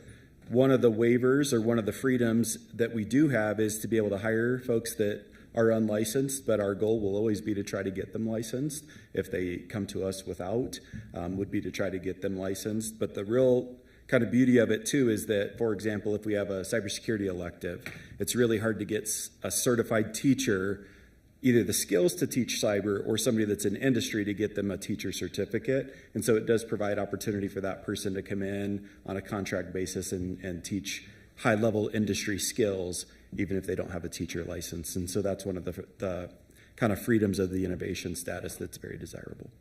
Okay. All right. Thank you. That's all for now. I have just a few questions I'll throw out for you to answer, sort of regarding the finance aspect. And I wanted to piggyback on the transportation question, just with it not being a boundaried school, the idea of being able to offer transportation, and even if it's that we charge families and of course make accommodations for free and reduced lunch or that setting. Just wondering and wanting to sort of reaffirm for the community to hear that your budget, when you're talking about transportation, when you're talking about hiring staff, this is all coming through your own enrollment. This is not the district footing that bill. Yeah, I'll speak to that. Thank you, Director Nelson. Obviously, we are starting a school that does require some investment, but CSST, as with any other school, will have their own enrollment, which will lead to how they want to break down their staffing versus their programmatic budget, and however they want to assign that. What I would say is Executive Director Gorsh has already established a staffing allocation, which is pretty thin, with the understanding that it is 100 kids, and we're trying to not be wasteful of funds. And so, yes, we are not footing the bill for everything and then hoping. We are basing this off of their enrollment, as we do with the entire district budget. Yeah, and we just ran through this where we built a budget and then realized we didn't get the enrollment that we anticipated, and we've had to adjust. So, so the 100 students is sort of your bare minimum for your budget then, or can you're shooting for 100, but you could actually still make it on 75? What's your bare minimum? Is that a threshold? Okay. I'll answer on behalf of the two folks up there. As with all our schools, we establish a projected enrollment that we do everything we can to achieve, and then we assess the overall situation in that 11th hour to ensure that we're not jerking our families around. Many of our schools did not meet their projected enrollment this year, of which the board graciously protected all those positions to not create that last minute change for families. I think there's just going to be a really stark reality of whether or not the demographer continues to be correct, and that choice is very active on opportunities for families for these niche type of schools. We have seen in our own portfolio, our Pathway Elementary schools consistently have the highest demand. They also have the highest student retention, and they also have the highest performance over time. And so I would not ask Executive Director Gorsh to be accountable to a 100 number. I would say that is the number that we built to balance his budget going into next year. And if he's not able to meet that, then he's going to have to then make concessions on what he would be able to do to close that gap. But our goal is, if interest is expressed for enrollment in this school, that we would consider this like we do other D11 schools on what is the impact to families if we were to make a good job at 99, but you just can't get there. Okay, so I just wanted to circle back on that. This was a decision we made as a board last spring to open a new school, and it's meeting a niche in our community that is not currently out there. And so right now is when we're discussing the investment cost to opening a new school. And, you know, it's $2.5 million for some capital renovations that if you break that over a 30-year contract, we're looking at like $83,000 a year. So I just want to put it in context that when we built Martinez, when we built Scott, I don't want to put you on the spot, but I'm really wondering if anyone remembers off the top of your head what it costs to build those schools. $8 billion for Trailblazer. Okay, thank you. McAuliffe. So individually, if we were to build those schools now, we would probably be closer to 80 million. Yeah, and they house around, is it 500 or 600 students?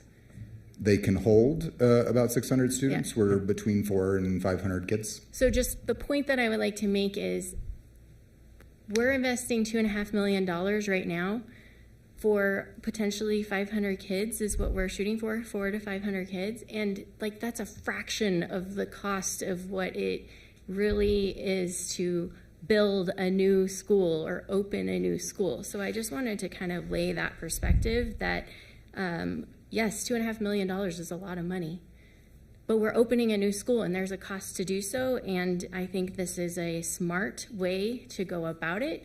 And partnering with UCCS and the various community partners and having a board that has members that are experts in their fields and can help really guide that school to be a phenomenal opportunity for students to then pursue their dreams as they get into, you know, whether it's secondary or if they're earning their post-secondary electives in high school. That's pretty amazing. So I want to remind everyone that we had made this decision to open a school, so we're not trying to rehash that decision. If you want to go back and watch those conversations, the dates of the work session and the meetings were February 7th, 14th, and 28th of 2024.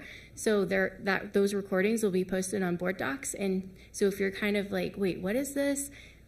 I encourage you to go back and watch those recordings so that you can kind of get an understanding of the process of how we came to the decision to open the school, and now we're choosing to invest and put our money where our mouth is. So thanks. Thank you. Director Carey. I'll be fast, I promise. I don't have any questions. I mostly just want you to correct me if I say this wrong. Okay? So just going back to the alternate governance model and the board that is directly interacting with CSST, it's always good to go back to primary sources on this stuff, so I just wanted to briefly share what I found here. So in the Innovation Zone application, there is a list of various waivers that you submit to the state and say, here are places in state statute that we would like a waiver from. Charter schools do this as well. Innovation zones or schools within Innovation Zone do this as well. And one of the things directly called out is governance by a nonprofit board responsible for the supervision and evaluation of the principal, who is then responsible for the oversight of day-to-day operations. But the point I want to make is actually this. If you go back to the original state statute for innovation zones, for those of you who care, this is Colorado Code 22-32.5-105. This is a list of suggested innovations, so suggested things that you can try. 1H is school governance and the roles, responsibilities, and expectations of principals in innovation schools or schools within an innovation school zone. I found an associated kind of guidance book published in 2022, and it includes that text, and then it has a sub-bullet that explicitly calls out alternative governance models implemented in innovation school zones, which can include delegation of management activities to a nonprofit organization. So I'm not a lawyer, I'm not a historian of how this has worked since the statute was passed. The idea of an alternate nonprofit board is a little strange to me as well, but I want to make sure we don't overstate the case. This is, in fact, something state statute explicitly says you can try. Thank you. Do you have anything to add to that, Dr. Comfort? That was accurate. Okay. Thank you. I appreciate that. And one point of clarity, there has been a lot of emails that the board has received about this request for $2.5 million and how that impacts, or if there is any impact with the situation that is happening at Jenkins Middle School. Could you elaborate on that so our community has clarity about the budget resources? Yeah, absolutely. As I believe Superintendent Gall stated earlier, we are prepared with funding to address Jenkins as well as continue our capital program. We will also, if the board chooses to vote, be able to support the CSST program. And so those are not in competition with each other. There's no way, regardless of the vote of the board, we will address the needs at Jenkins in our capital budget. Okay. Thank you for the clarity. And Superintendent Gall, I'm going to direct this question to you. Again, the board has received several questions about your role on the CSST board. Again, for the clarity for the community, could you elaborate on that? Yeah, I'll just pivot back to you. I know you had this reviewed by council, and without speaking for council, I believe that there was no conflict. We certainly have several members of our community who serve on several boards. If there's ever a need that this board would ask me to recuse on a vote from CSST, I had committed to be able to do that. The purpose of my role on that board is the tripartite relationship between K-12, higher ed, and industry. That's the actual model that we're trying to bring forward here, is that those three players, and again, appreciate the fact that Chancellor Sobanet's name has come in to the setting, as well as our UCCS higher ed partner. By design, we're supposed to be on this board to break down the barriers that exist for children right now. We generally graduate children, of which, and I'll paraphrase for both Mr. Bolton and Ms. Sobanet, that both of them say to us are not prepared for what they have to do in higher ed. And then both of them graduate children, of which our local community, particularly our tech community, says these children are not prepared for the workforce environment. The design of this school, the innovations asked for, are to close that gap. That is the design of this school, is to do something that no one has done before, which is, why is it that we hand a graduation diploma to somebody then that has to take remediation courses when they get to high school? And then why is it that kids when they get to college, and when they graduate college, they're not prepared for the workforce? If Jonna were here right now, she would tell you the percentage of unfilled technical seats in a city that is marketing itself as Tech City, and as having large federal government between Space Command, the United States Army, and the United States Air Force, who all have high technical demands. We can't fill our own positions with our own student population. The goal of this school is to bring those three parties together to say, can we do this differently than it's ever been done before? We're excited for the opportunity, and I think that's been presented here clearly a second time over after having gotten state board. And for those who watched the state board, many different opinions on the state board. It was a unanimous vote when we went up there last April, and some of the comments, so you could pull those tapes, will also make those links available. Several board members saying this is the exact type of initiative that we expect to have happen from innovation law, because nobody is thinking this way about how to solve the challenges. Nearly 20% of our children graduated last year. We have the documentation through our Future Ready team that said they did not have a plan after high school graduation. Nobody in America can think that that's a good place for children to be, and that's on our watch. Our goal is not the diploma. Our goal is their success into the middle class. We think that this is an opportunity to create pathways through both dual enrollment and certification and on-job training and access to internship, partnership, and apprenticeship in a way that has not been done before. We think we have the right team. We think we have the right plan. We're ultimately accountable to the demand and our ability to deliver. Thank you. And last question I have for you, Mr. Bush. You have worked at the village high school that you elaborated on, and now you are starting this program out here. This opportunity that we are talking about at this CSST, is there any other school in the region that offers this type of collaboration, this type of niche education for our students, so focused on K-12, college, higher ed, and then the job sector as well? No, nothing else in the region, and in fact, this is pretty unique in the country. There's a couple pockets that have tried similar things, and I actually got some grant funding to go visit a couple of those places this fall and kind of take their best ideas to bring here, and I think we're going to do it better. Yeah, it's an exciting opportunity for our students. Families make the choice. We provide them opportunities at our schools. Families eventually dictate where their students want to go to schools to. And if you provide excellence of education in your school and the school at a school of minds type of approach, there are going to be a group of students this is going to be very appealing to them that our traditional high schools do not meet. And your enrollment in the coming years is going to determine if you are successful or not.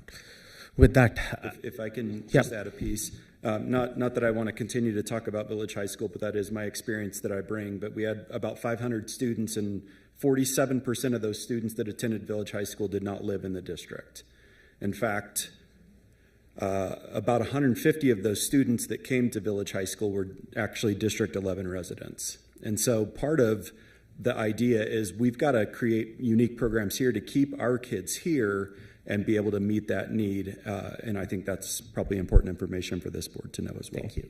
And you can, again, complete your presentation to the board from the quote from you being from Iowa.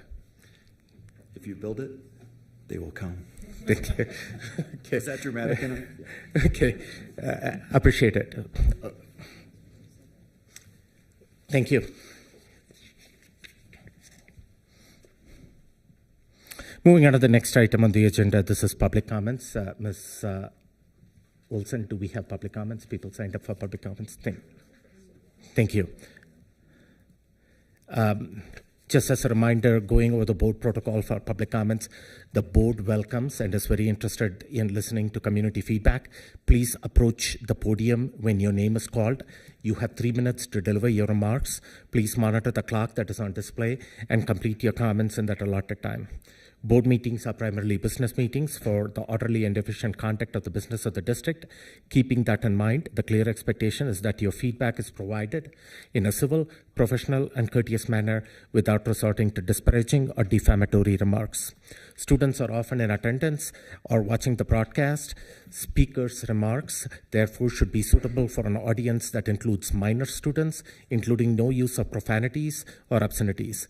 To adhere to the board policy and accomplish the work already on the agenda, the board will not respond to comments during this time, but I can assure you that your comments will be taken into consideration as we discuss pertinent agenda items. To maintain the flow of the meeting and not have prolonged interruptions, please refrain from clapping. If you want to show support or solidarity to a speaker, please stand as the speaker is talking or use a silent applause. Lastly, the statements made by the public do not reflect the views of the board or the district. With that, the first comment is by a D11 student from Eastlake, Crystal Frank. Miss Crystal Frank. Come. Are you the, what is that? Parent. Okay. Okay. Oh, you're not a student? Not a student, but a parent. Okay. Sounds good. But you can still make your remarks. Come on over. You are the first one on the list. Mr. Crystal Frank, you're not a D11 student, but a parent. Can you lower the microphone? Thank you. Perfect. So Eastlake High School plays a critical role in our community by providing an alternative education option that focuses on innovation, personalized learning, and addressing the specific needs of their students. Eastlake ensures that their students have access to quality education choices that better suit their child's needs, styles, and academic needs. Furthermore, Eastlake continues to benefit our community by fostering educational diversity, improving student outcomes, and creating a more dynamic educational landscape for our at-risk youth. I believe Eastlake is the only school in El Paso County that gives our youth the chance to succeed without persecution or bias. I hope that Eastlake continues their amazing work to help grow our youth with the full support of the board. Thank you. Okay, thank you. There are 2 D11 students signed up here. So usually we call D11 students first. So I apologize in this case, a parent came and spoke first. Is there Devin Summers, a D11 student from Coronado High School? Mr. Devin Summers. Thank you. You can adjust the microphone. My name is Devin Summers. I'm a D11 student and have been for most of my life. D11 has shown recently that the board is only concerned with how they are perceived in public eye. Yes, ma'am. Yes, ma'am. Okay. It's okay. So you will get through. You will get through. This attempt of spending $2.5 million for a school to house 100 students. Freshmen is nothing more than disrespect for the 100 of D11 students. Oh, sorry, my heart's like beating super fast. $2.5 million for a school to house 100 students, freshmen, is nothing less than disrespectful for the hundreds of students at schools with crumbling walls. Sure, the new tech and charter school will bring attention to the board. Wow, look at what they accomplish. Meanwhile, why loyal residents and children are pushed to the back and discarded. I can't believe this even has to be discussed. No one should be renovating new locations to start new schools when you can't support and upkeep what you already own. Parents count on schools to keep what is best for the children at the forefront. As a mandatory reporter, if these conditions for a child's house, I lost my spot. A child's home, we would be calling social services, but the district seems it's acceptable and would like to say I would like to say that I am shocked, but the Board of Education continues to show they are only concerned on how they look on paper. I'm hoping the attention of this situation at Jenkins brings the accurate representation of the board to light. I would love to say that I am at a loss for words with this situation, but I have few to start. Disrespectful, unacceptable, and disgraceful, and more. Jenkins is what my school recommends to parents for their middle school transfers because the school we feed into, Jack Swagger from McAuliffe, is far worse. What do we tell them now? You have known for close to a decade of these growing problems, and the situation in mid-year is displacement. The gall of the Board of Education to disgrace children while wasting money is despicable. Thank you. Ms. Jillian Sparks, Doherty High School student. Ms. Jillian Sparks, Doherty High School student. Okay, we don't have that student up here. We'll move on to other public comments. Mr. Brian Plaisted. Good evening, board members. My name is Brian Plaisted. I'm speaking to you tonight in support of the resolution to extend the charter for Eastlake High School. My daughter graduated from Eastlake in June of 2023, and her 2 years at the school were the culmination of her public school journey. Through the years, she has been diagnosed with a number of challenges, including dyslexia, ADD, autism, and an intellectual disability. She started with 5 years at our neighborhood elementary school, kindergarten through 4th grade. She had great teachers, but the class sizes prevented them from being able to adequately address these challenges for her. We decided to homeschool her in 5th grade and continued for the next 5 years, focusing on Barton reading program for dyslexia, writing, basic math, history, and science. In 2019, we read an article in the Gazette about Eastlake High School. The small class size, tailored program, and emphasis on support to the students were very appealing.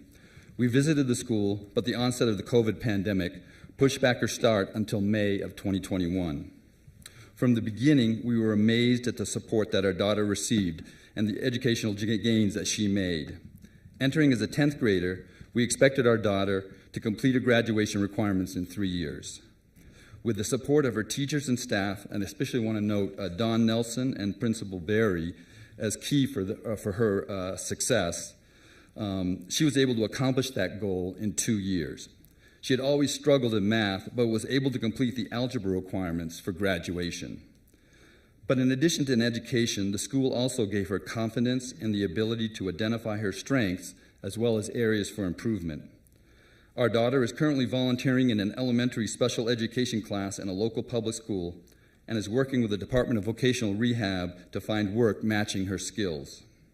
We strongly believe in Eastlake High School and the educational benefits that it provides to students who have not done well in traditional public schools. We have recommended the school to many of our friends, including 2 who have also graduated from Eastlake. I strongly recommend that you approve the resolution extending the charter for Eastlake High School. Thank you. Thank you. Mr. Joseph Shelton. Good evening, board members and Mr. Gall. My name is Joseph Shelton. I am a D11 constituent, taxpayer, and a 10-year alumnus of Palmer High School. Tonight, I stand here deeply disappointed by the choices being considered by this board. I want to be clear that I heard tonight that the funds are coming from different areas. Whether that is the case or not, my speech remains the same in terms of the funding. I'll say MLO, but I'm talking about all the funds. You're voting tonight to allocate $2.5 million from the mill levy override fund to a non-operational innovation school. Let me remind you, the MLO ballot initiative was approved by voters to support existing public schools, not to fund new ventures. To be clear, I am not opposed to CSST or providing them with resources, but allocating $2.5 million while our current schools are grappling with urgent needs is simply not the right priority. Let's consider how this money could better serve our students. First, Jenkins Middle School could still be open if these funds had been directed towards its repair needs that have been known for decades. Issues at Jenkins date back to at least 2003 from prior students' information, yet the district only acted when it was too late. Now students are displaced, families are inconvenienced, and our community has lost an essential asset. Second, school infrastructure is in need of upgrades. Air conditioning and heating systems across the district are failing. As we stand in the middle of winter, some classrooms are barely staying warm. Next week, temperatures will drop into the negatives with highs barely reaching 39 degrees. How can we expect students to focus on learning when they're freezing in their seats?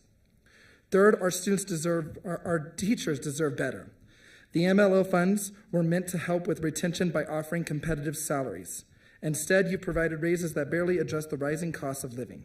Teachers deserve pay that reflects their immense contributions, not token efforts that leave them undervalued. Fourth, our district is grappling with a bus driver shortage that has real consequences for families. At a board retreat about a year ago, former CFO Glenn Gustafson warned that by 2030, District 11 might only provide transportation for students with disabilities. Parth, your response to this matter of laughing and dismissing it as a future board's issue was both shocking and unacceptable.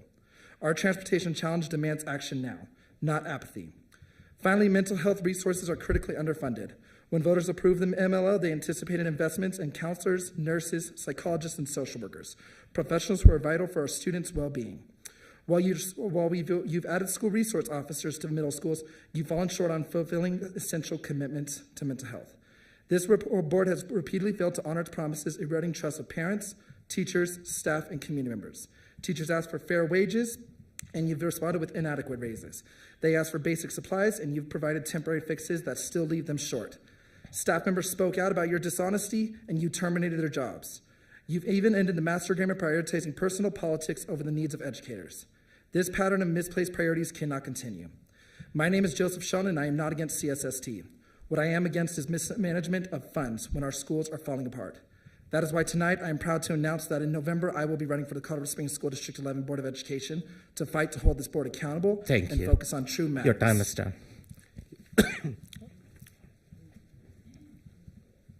Ms. Andrea Andrews.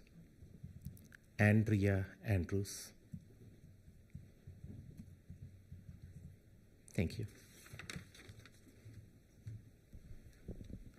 Good evening, everyone, and thank you for allowing me to speak tonight. My name is Andrea Andrews, and I'm a parent of a 4th grader and a 7th grader in D11. I am here today to address my concerns regarding the appropriation of $2.5 million in unbudgeted mill levy funds towards the renovation of the Tech and Innovation School. The expenditure request is for a non-asset of the district, while at the same time my 7th grader's middle school is literally falling apart.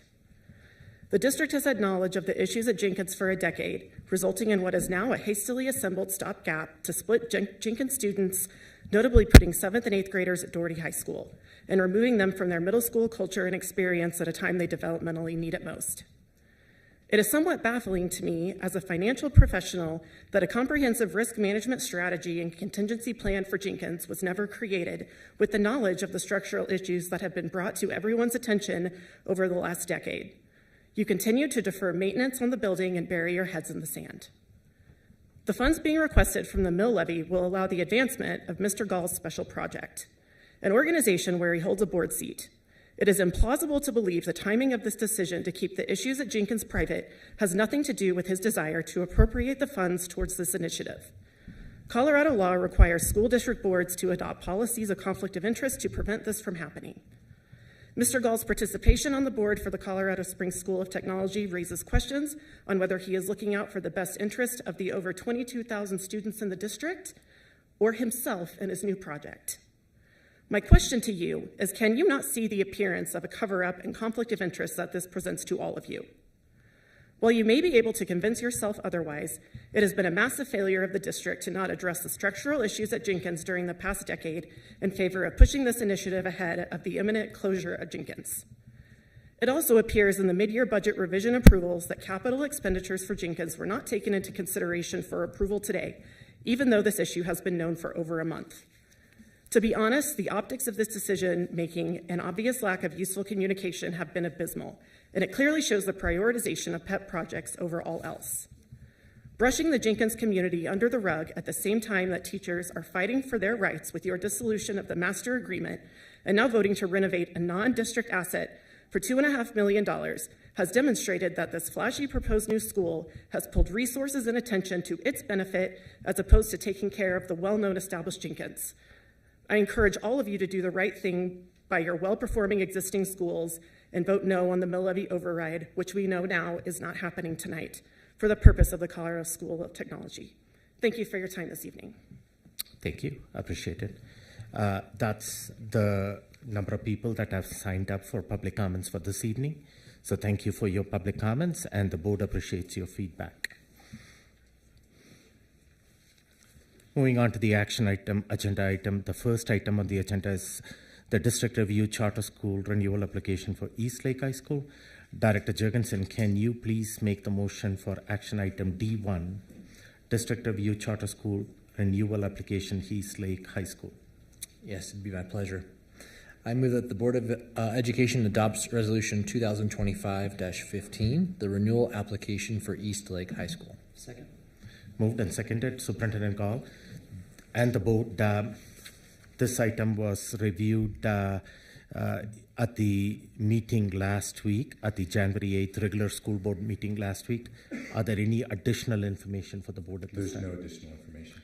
Okay, board, you had an opportunity to listen to the presentation last week and also ask several questions. Do you have any additional questions before I call for a vote? Okay. Seeing none, I do see there are some staff and administration from the East Lake High School. Thank you again for being here. Roll call, please. Director Venkis? Aye. Director Carey? Aye. Director Heatley? Aye. Director Jorgensen? Aye. Director Malpacum? Aye. Director Nelson? Aye. Director Ott? Aye. The ayes have it. The charter school renewal application for East Lake High School has been unanimously approved by the board. So congratulations to everybody from the East Lake High School, the parents who are here, and also the staff who are here. Thank you. And the students who are here either. Thank you. Moving on to the next action item, agenda item.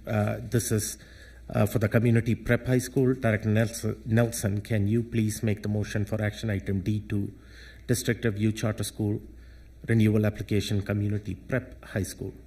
I move that the board adopts Resolution 2025-14, the renewal application for Community Prep High School.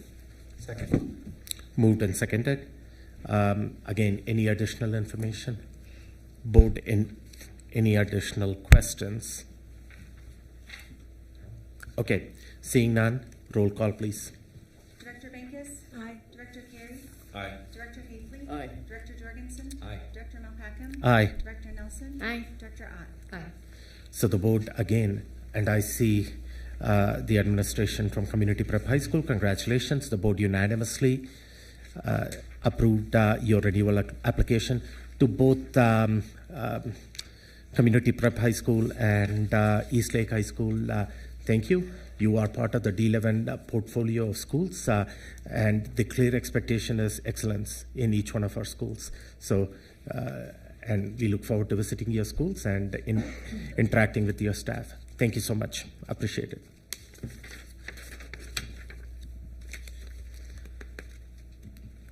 So the budget item D3, this agenda item is postponed to a future meeting of the board as adopted by the board at the beginning of the agenda. Real estate contract award, sale of Roosevelt Charter Academy Elementary School site to Roosevelt Charter Academy. Director Bankus, can you please make the motion for action item D4, real estate contract award, sale of Roosevelt Charter Academy Elementary School site to Roosevelt Charter Academy?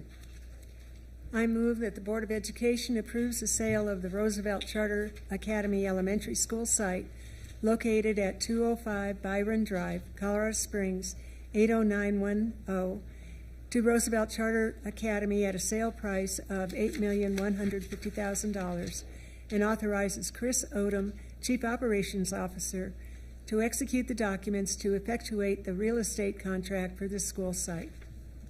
Second. Moved and seconded. The board reviewed this contract and received legal advice during the executive session this evening. Superintendent Gall, do you have additional information for the public this evening? I have Chief Odom. Do we require a summary? Yep. Yes. Chief Odom, could you please? Thank you, Superintendent Gall. Good evening, Board of Education. I would like to acknowledge that the principal of Roosevelt Charter Academy, Kate Boyce, is here with us, as is Mike Helwich, who is the broker, if you happen to have a real estate question that I can't answer. Just a little bit about the school. First of all, RCA has been our charter partner for nearly 3 decades, has been operating out of this building since 1995. They've been a good tenant and a good partner in our school community. Most recently, they've invested a lot of capital improvements. Last summer, they upgraded their HVAC system, and a couple years ago, they invested $6.8 million of COP money to upgrade that building, improving classrooms, removing portables, upgrading HVAC, adding technology and new furniture. They've been a good tenant. They did offer to buy this property for $8.1 million. What I'd like to point out is that they are continuing to care for this building. They have noted capital improvements for this year that include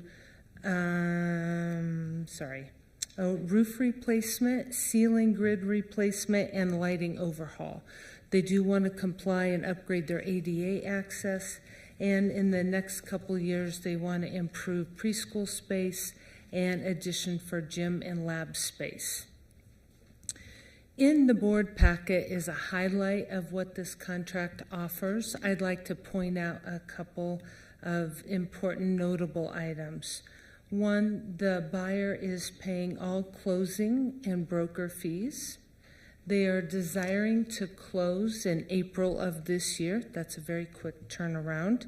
There is a unique right of first refusal clause that has been negotiated into this contract, which stipulates for the first 5 years, if something were to happen with Roosevelt Charter Academy and they decided to move to another location, or they were closing and there was going to be a sale of that property, the district would have the right to purchase it back at the current selling price plus improvements. After 5 years, it would revert to a fair market value. We have our standard title use agreement. Now, this sale does not impact their charter contract, except for the removal of the facility use agreement, which will terminate at closing. They will be able to purchase buybacks as in accordance with the current charter contract. Funds at closing must pay for the lien that's established against this building, which is the lien for the COP. Basically, that means $8.1 million. 3.5 will pay off the COP lien, and the remaining money will have to go into the cap reserve account in accordance with state statute. At this time, this concludes my overview, and if you have any questions, I'm here to answer, or the principal or the broker. Okay. Could the principal and the broker identify themselves? That's the principal, and you're the broker. Okay, thank you. Board, questions, comments? I don't see any at this point in time. I appreciate the board requested that, did you call it right of first refusal? I appreciate that you guys took that into consideration and you accepted those terms that we offered. With that, seeing no further questions, roll call, please. Director Bankus? Aye. Director Carey? Aye. Director Hafley? Aye. Director Jorgensen? Aye. Director Malpacken? Aye. Director Wilson? Aye. Director Ott? Aye. The ayes have it. The sale of the Roosevelt Charter Academy School site to Roosevelt Charter Academy at the sale price of $8,150,000 has been approved by the Board of Education. Congratulations. Thank you very much. And again, thank you, Roosevelt Charter Academy. Again, the expectations are, like as I highlighted, excellence in education, excellence in service, and I wish you the best.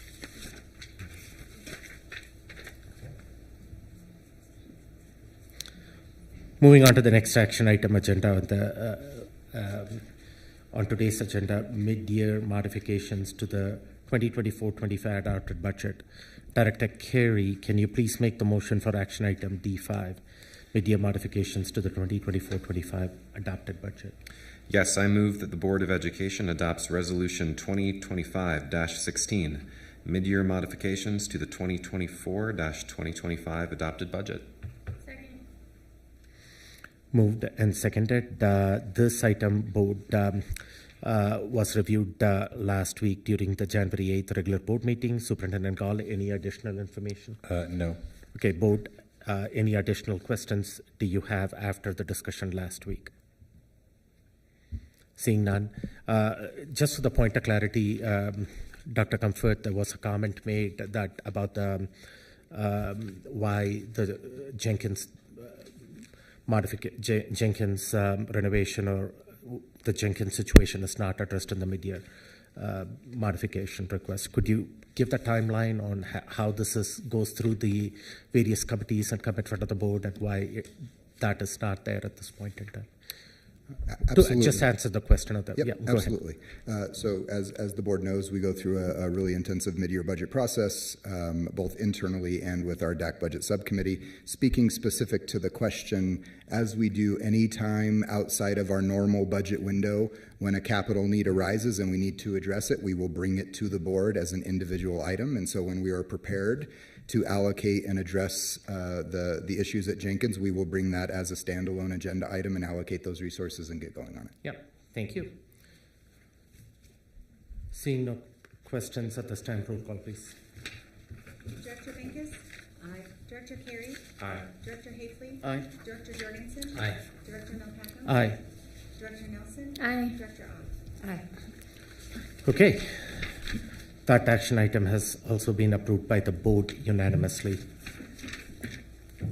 That brings us to the end of the action agenda items. There are no non-action agenda items this evening. At this time, seeing no further business, if there are no Director Nelson. I don't know if this is where I ask it, but it's not a future agenda item request. Something that's already on our docket in the next couple of weeks is to have a policy discussion.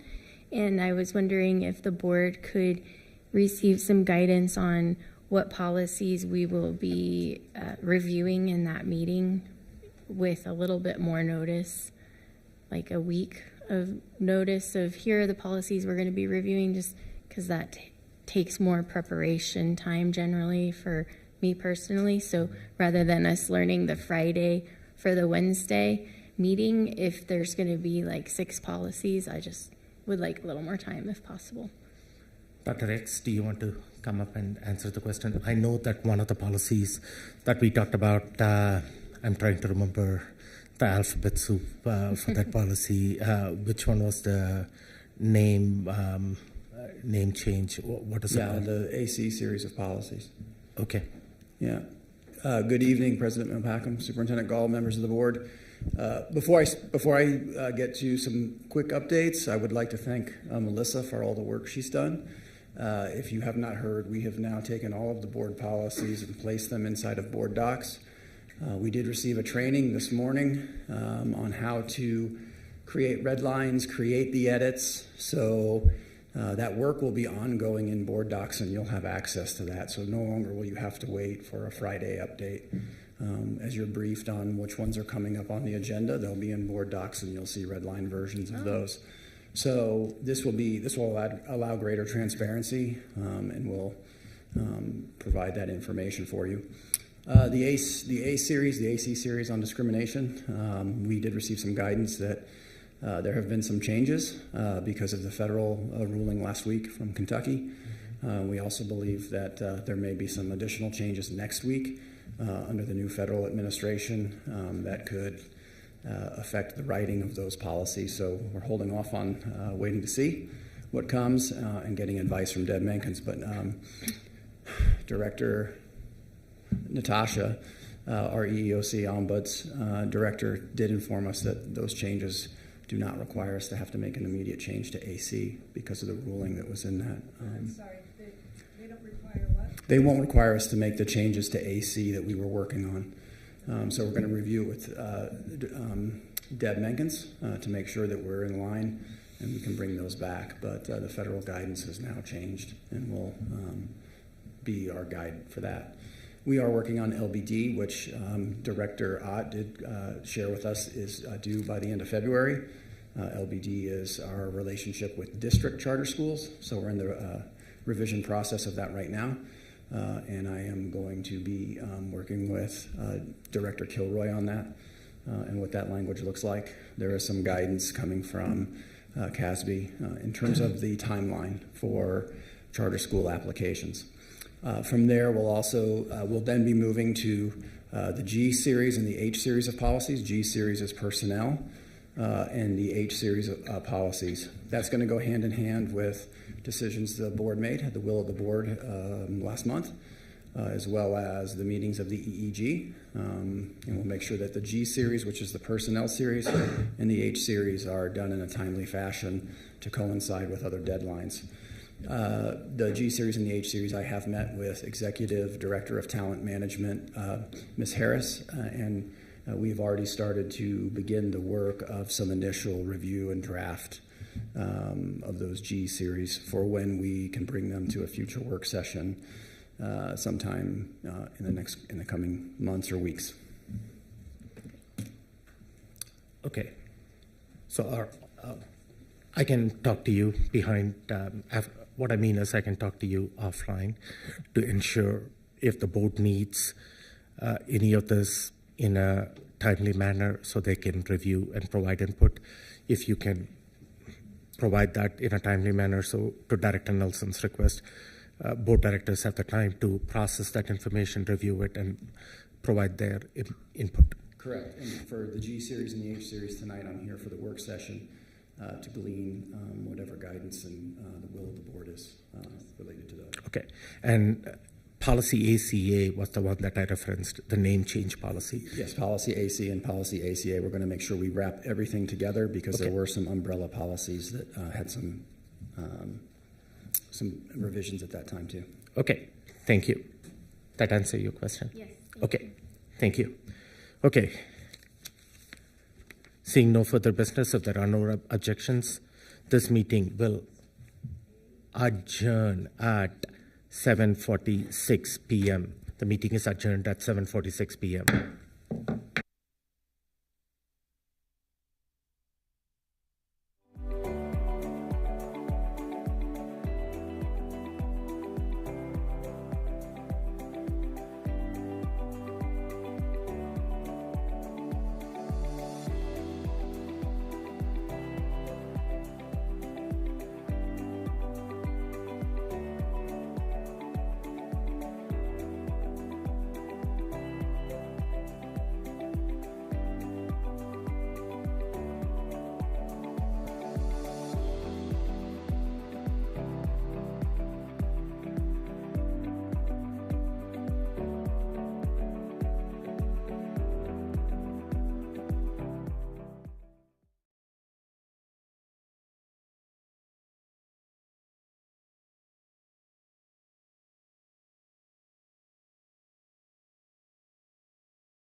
We are starting the work session at approximately 7:58 p.m. There is one item on the work session agenda today. It is the discussion of the employee engagement group handbook guidance protocol. Earlier this afternoon, I sent the board an email, and again, I apologize for sending this to you in the last minute. Hopefully, you had an opportunity to review that email. If not, we'll go through that protocol process briefly at the very beginning of this meeting. Last week, the district came up with a proposal for the employee handbook and the employee engagement group that is going to be involved in the development of that employee handbook. This work session is going to provide, with board input, a list of topics for that employee engagement handbook, and also it's going to ensure clear guardrails for effective discussions with the staff. As this past week and the past few days has been really occupied my time with what transpired at the Jenkins issue. Director Carey has graciously offered to facilitate this conversation. Executive, did I get your title right? Is it Executive Director? Chief. Okay, Chief. Chief Nicole Atmar is also going to help out during that process. With that, I will hand it over to Superintendent Goff. Do you need to make any comment? I just want, this is a public meeting, so I just want to reiterate and thank the strong support of my team, starting Dr. Comfort in leading HR and Jennifer Harris in leading our talent management. The team has been working very hard all year in the development of an employee handbook, and now with this adjustment of it, including our teachers, our certified staff. We are well forward on this. Also want to share that the applications for the employee handbook group, employee engagement group, have gone out, and we should have those by next Friday is the date? 24th? Yeah, next Friday for the first meeting the following week. So we are super excited, super engaged, continuing to converse with folks for them to understand that if the number one way to student achievement is access to high quality instruction, we want to do everything possible for all of our staff to see that they have a welcome space in that handbook, to be in a place where they feel safe, secure, and that they are a part of that mission and that vision statement. So over to the facilitation of this conversation, but our team is super excited for this opportunity. I would like to give a shout out to Nicole. We had a teacher who applied on the very first moment that engagement application went out, and she had questions. I forwarded it to Nicole while Nicole was engaged in all of this planning and helping out with what's happening at Jenkins, and she got right back to her, and I got a text message back from the teacher saying, oh, thank you. So thank you, Nicole, for all that you do. Okay, Director Carey. Melissa, do you want to help me change the presenter thing here?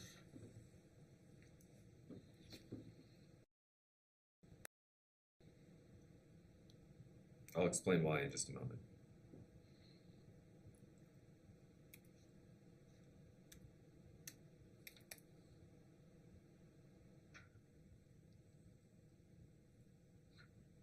Okay, so I'm going to be attempting to facilitate the conversation, as Parth mentioned. I think one of the things that we're trying here as well is a slightly different approach to working through things like this in work sessions. This particular protocol was something that Chief Atmar worked on a little bit, so I think this is also a test of, do we as a board like this as a way of thinking through an issue? Is this something that helps us, work through something more efficiently and with a little more organization? And I know very well from my time in research that the process of trying new things necessarily involves trying things that are bad and do not work. So I would encourage you, as we kind of go through my attempt at trying to facilitate this tonight, please give some feedback as a board director if you think this was a good way to do things. If it wasn't a good way to do things, we will never do this again. But if you thought that this was helpful, or if you have iterations or improvements, you can send those along to Nicole, or you can send those to me, and we'll try to update. Just trying to make use of the time that we have together as a board. So just to kind of set the stage for my understanding of what we're doing here, and Parth, you can correct me if I say anything wrong. So we're going to be tasking our employee engagement group with putting together, developing the employee handbook. We have at the moment a proposed series of sections that we want to be in this handbook. But the group at the end of the day is not a decision-making authority. The employee engagement group is a recommending body. They're going to be making recommendations based on what they think should be in the handbook, the various details, and then we as a board sign off on things at that point. So what we want to do here, our main deliverable, is give this group a little guidance. What are the things we want to see in this handbook? What are the different sections? Within each section, what are the things that we as a board definitely want to be there? What are some things that are off limits for us as far as what we want them to be thinking about? We just want to give them some goals. We want to give them some guardrails to help guide them in their work, so they as a team can work as efficiently and effectively as possible. So, yes. I have a question. Yeah, Lauren. I just need clarity on something you just shared. My understanding was this group would be more about giving feedback and input and not necessarily even being a recommending body, because recommending body sets the connotation or sort of sometimes an expectation that we as the board will go with what was recommended. And if we don't, then why do they exist? Why are they spending their time and energy? So my thought was this group was more about providing some feedback and input with the board being the ultimate decision maker. So I just wanted to frame that a little differently than how you just set it up, but I want to put that out there. It's about feedback and input. Say that again. Feedback and input, the group being existing to provide feedback and input.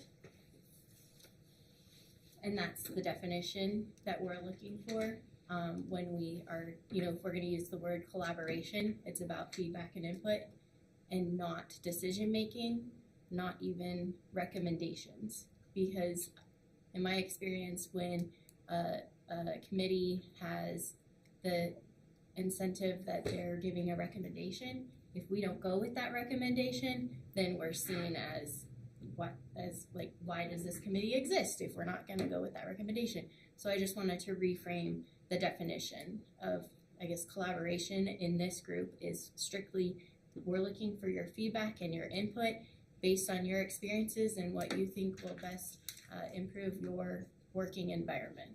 Thank you. Any board feedback on what Director Nelson said? It's the use of the word feedback input as opposed to recommending body. Sounds fair. Mm-hmm. Okay. I guess my take on it would be if they don't make any recommendations, then you could also question what's the point. For myself, I'm okay. I guess I'm okay with going with feedback and input, but I expect recommendations on in the very action of their involvement. Mm-hmm. And that should be the expectation, I think, because if we don't have employee voice, how do we gain their trust and their investment into the process?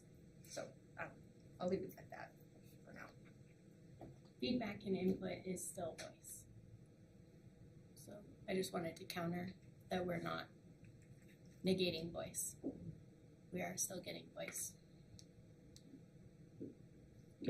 If the board is aligned with what Director Nelson has proposed, using the language feedback and input, then that's the will of the board.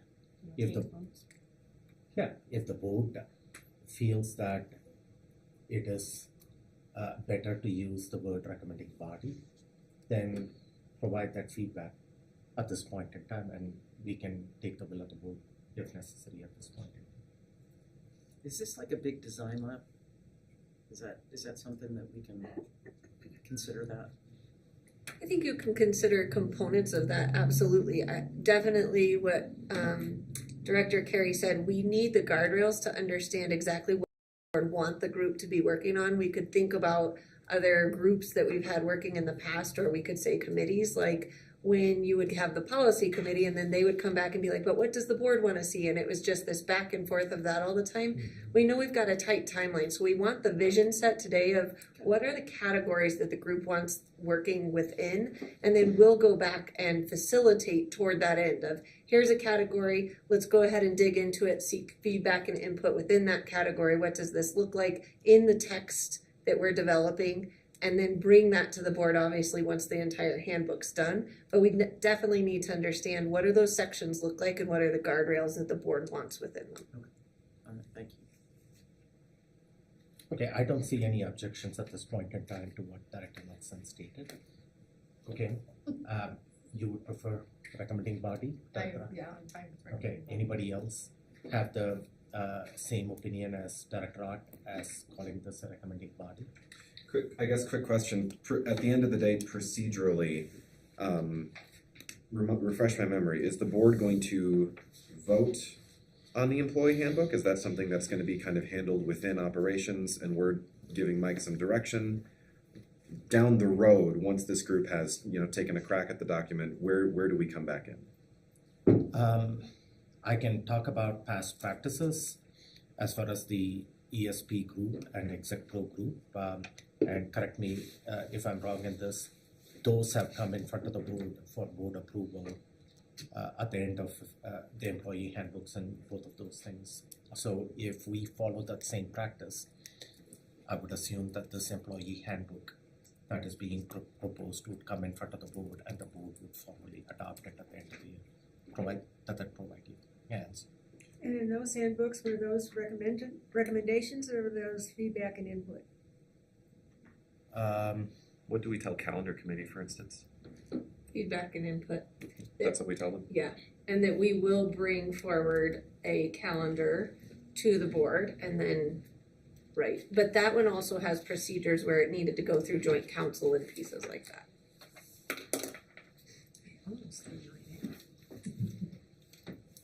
Okay.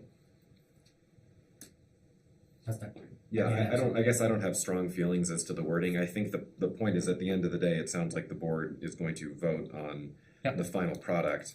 I think as long as the group understands that that's the procedure, whether we want to call it recommendations or whether we want to call it feedback, I don't have strong feelings on that. Whatever the board wants to go with is fine with me. Yeah, as long as it is clear that the board is the ultimate decision-making body, which is being the case even with the DAC.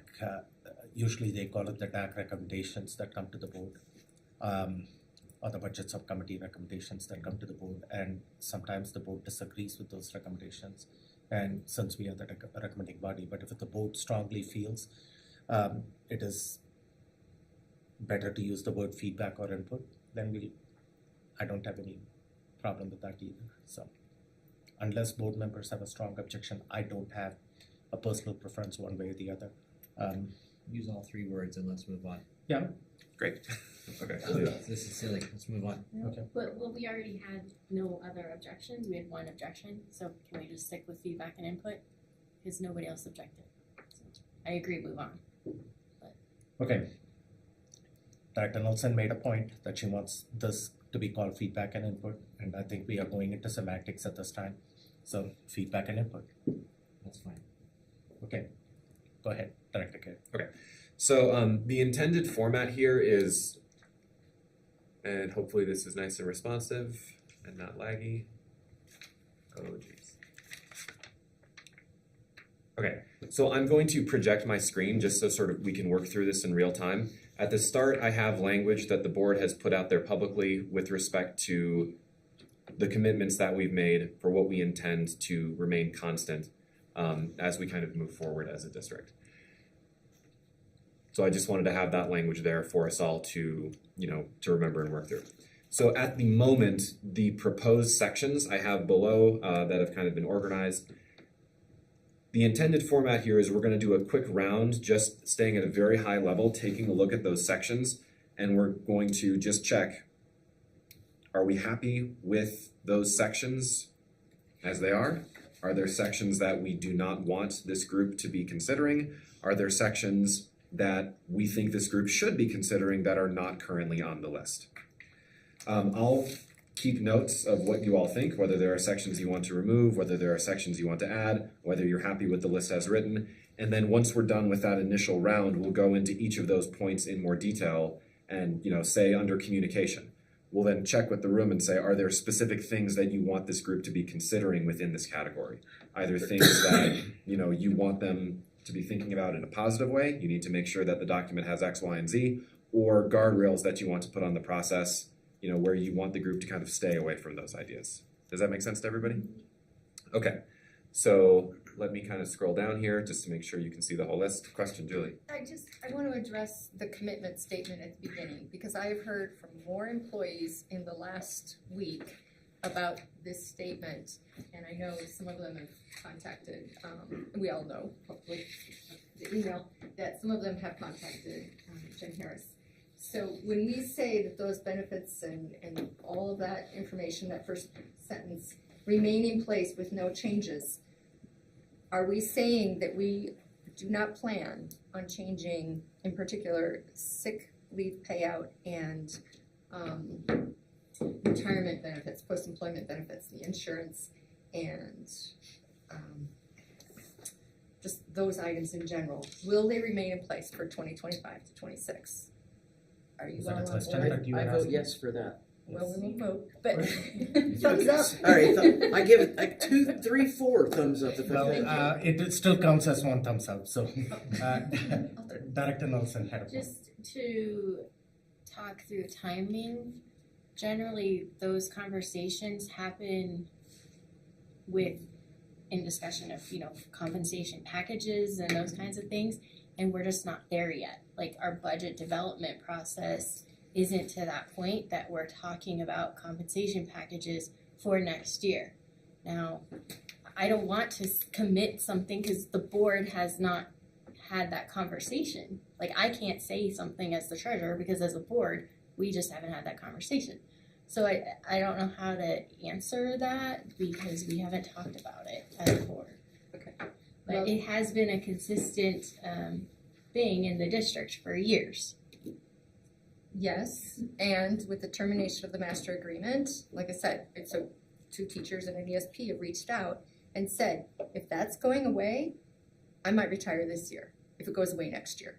So we're talking about keeping employees that are expecting thousands of dollars in their sick leave payout because they've been good stewards of their time and trying to educate our students and reach high achievement, and that means not taking all of their days off. Yeah. So if we don't honor that next year, they're going to be pretty ticked off with us. Yeah. That's what they should. Yeah, I agree. I feel like, and we've had the email from the financial planner working on behalf of our staff who said, what can you give me?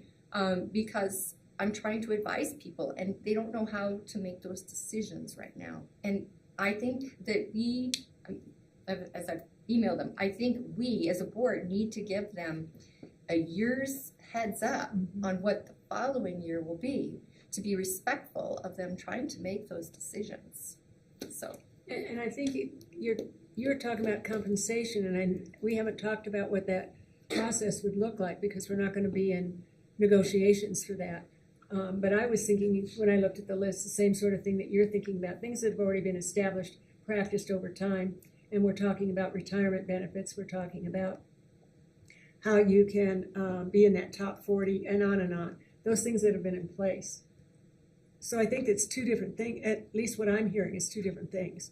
You're talking, and what I'm hearing you say is this compensation package that we haven't. I think she is talking about the same. To me, in the past, my experience has been we're having those conversations at that same time. Like we're talking about honoring those things at that same time we're having the compensation package conversation. The disconnect that exists right now is that retirement applications are in and need to be pulled by next week. And so as the board considers whether or not sick leave is adjustable by compensation every year, there does need to be an addressing of the gap that exists, that staff members, if the sky falls and the school finance act goes away and we actually have to pay for students instead of we get paid for students, like, you know, the world goes crazy, right? I don't know what could happen, but right now there's a gap that teachers have applied for retirement, and because of the challenges that come with communication, people are worried that we may, as a board and an administration, place that sick leave on the table this year. And they don't have that information.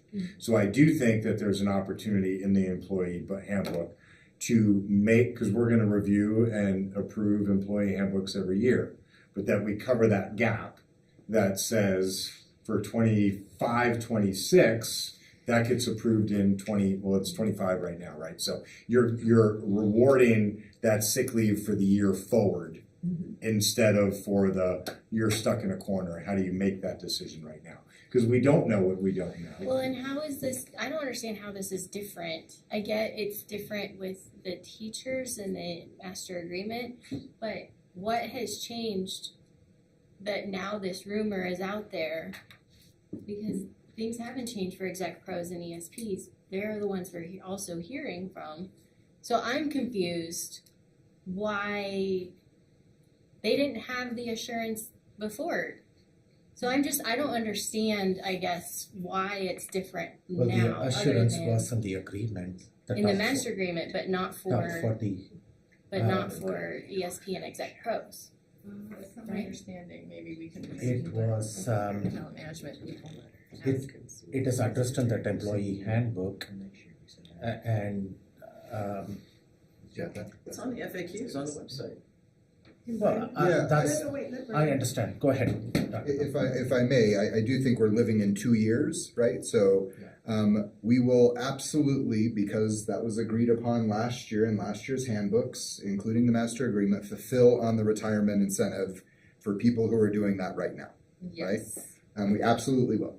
The question is, and I think Director Nelson's point is, every year for meet and confer, the board could have said, we're no longer doing the top 7 in exec professionals, which would have impacted the following year, right?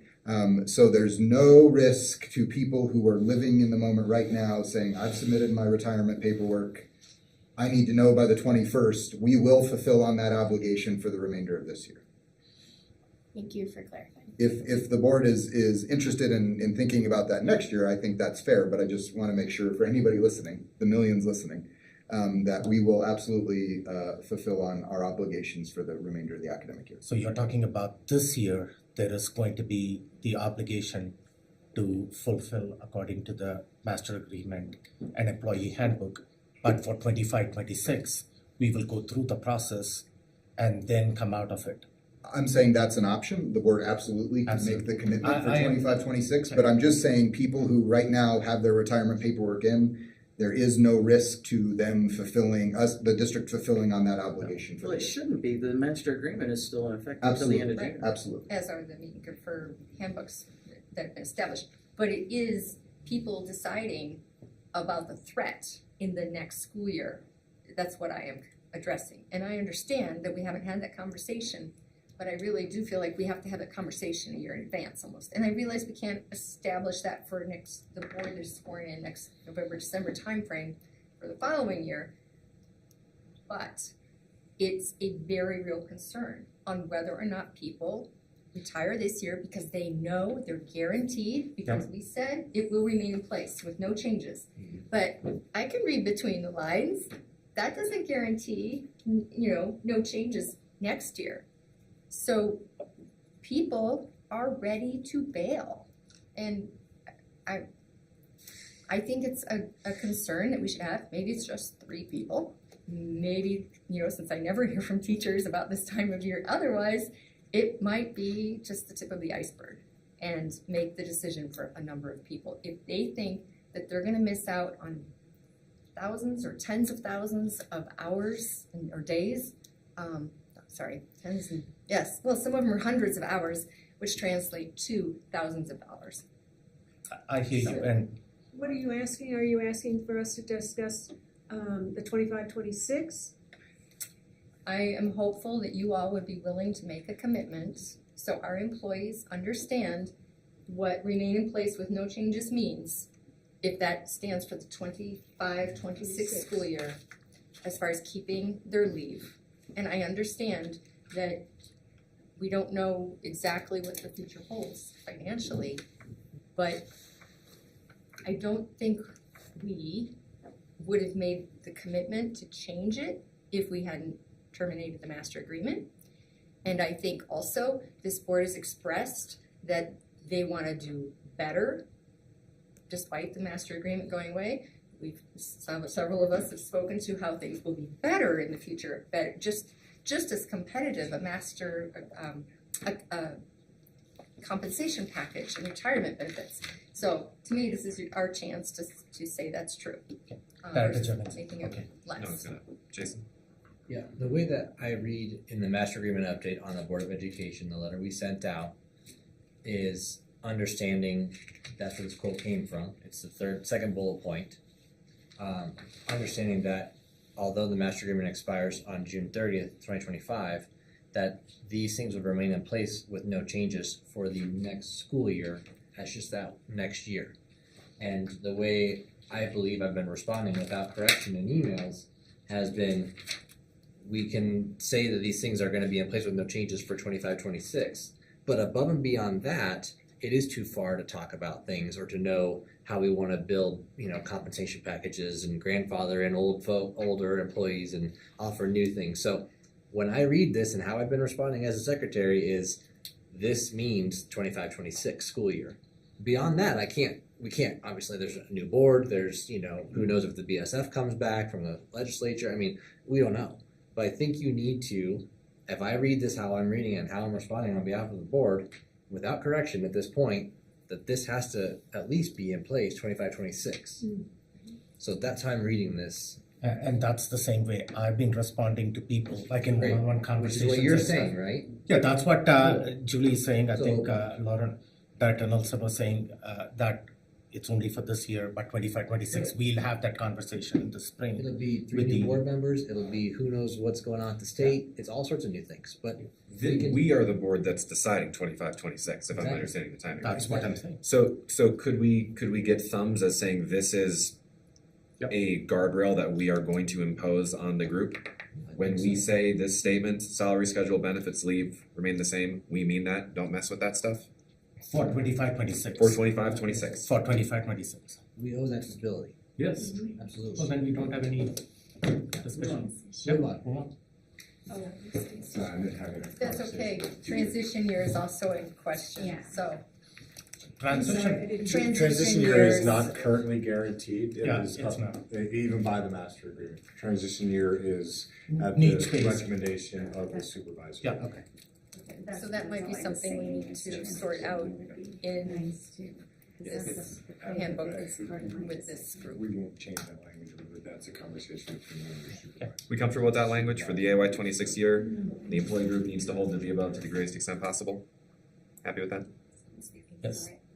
Academic. Academic year? Should I be saying fiscal year? Layman's terms, we're adding more Fiscal year. acronyms to an ever-expanding universe of acronyms. Just say for the 25. Sorry, okay, I'll go back to 25-26. Sorry, that's the acronym I'm familiar with. Okay, so taking a look at the sections real quick.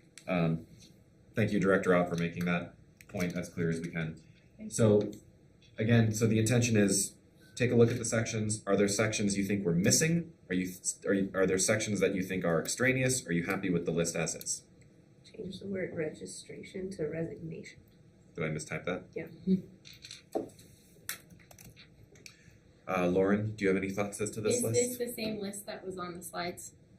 Minus a typo or two? Okay, Yes. that's fine. I don't have any additions or subtractions. Okay. Julie, do you have any either things you want to pull from the list, things you want to add to the list? We'll talk about the points in more detail, but right now, just top level, do you feel like the categories are correct? Stuff you want to add, stuff you want to remove? Well, I'll note that knowing what any subsections might be would be very helpful. And so I'll hold off, I guess, on much of that. But and maybe have to come back and revisit, but I would say, make a welcome section and include the vision and mission of the district, reference where our policies are. Because I think if you have a welcome section, you're gonna have a chance to just say, we're so glad you are here. I thought that was just a given. Well, I don't know. Communicate that. Yes. So that's, I guess, my review. Thank you. That's the big one for me. And it just, for the whole global thing, I would move compensation and benefits up. Now, that sounds nitpicky, fine, but we're talking about procedures. I think they'd rather hear, instead of complaint procedures, I think they'd rather hear about compensation. What's in it for them? Before they hear about their own retirement and complaints. I don't have any problem with that. I mean, that's something We'll that, take thumbs once we go through. well, I mean, that's something they can discuss and bring back. If you think it needs thumbs, that's okay too. I'll add something. I like the idea of, in the past we've had Exec Pro, which I don't have on me tonight, but ESP, MA, can, putting them all into one is I think our goal, right? So do we need to have a section for certified staff, for Exec Pros, for ESPs? Like all of this covers all employees, but then is there then a section for support professionals? And what are specific for them with their duties, training, onboarding, all that? What's specific for certified staff? And so that if I'm a teacher, I'm going, okay, compensation benefits, well, that's going to look different for ESP versus Exec Pro versus certified staff. So maybe that doesn't go higher up in the document. Maybe it goes, each, No, I think you're right. I think after employee classifications, it's okay. But this is the overall. But how does it affect me for what I'm interested in? And so they go to the that section and look for it. based on their employee classification. So It do you just have seems to do you have a fit. broad overview of comp and benefits, and then you have specifics within your employee The section? more specifics, the better. Okay. Yeah. Do you have it twice then? I mean, just to make it as clear as possible. So if you have one big overview umbrella, but then you go to, hey, you're a teacher, you go here. You're ESP, you go here. You're Exec Pro, you go here. Okay. Be as You specific can as say possible. reference page whatever if you're ESP, page whatever if you're. That's what I think. And then those employee classifications would have your specifics that we need to have for state law, for working conditions, Department of Labor, all those things. Teachers like specificity, as I'm sure ESP and Exec Pros do as well. So Every- the more every specific we can business be. owner likes specificity. I'm just glad I said it without stumbling. Right. But people like to know what they can count on. Mm-hmm. And since there are 3 classifications of employee groups, I don't see any problem in being specific to those 3 groups in that, especially if we're going to give them a general overview of, hi, welcome aboard, we're glad you're here. Here's what you can expect in the following, and then boom, boom, boom. Jill, do you have any sections you either want to add from the ongoing list or sections you think don't need to be there? Are you happy with the list as is now? Again, we'll kind of get into more detailed discussion for points in just a moment. Just as long as what they have now does not change. And I'm good. Sandra, you stepped out, but Excuse me, caveat, unless it gets better. unless it gets better. Yep. Sandra, you stepped out for a moment, but do you have things you want to add to this list or things that you want to remove from this list? I just had a question about the business, fiscal, and legal standards.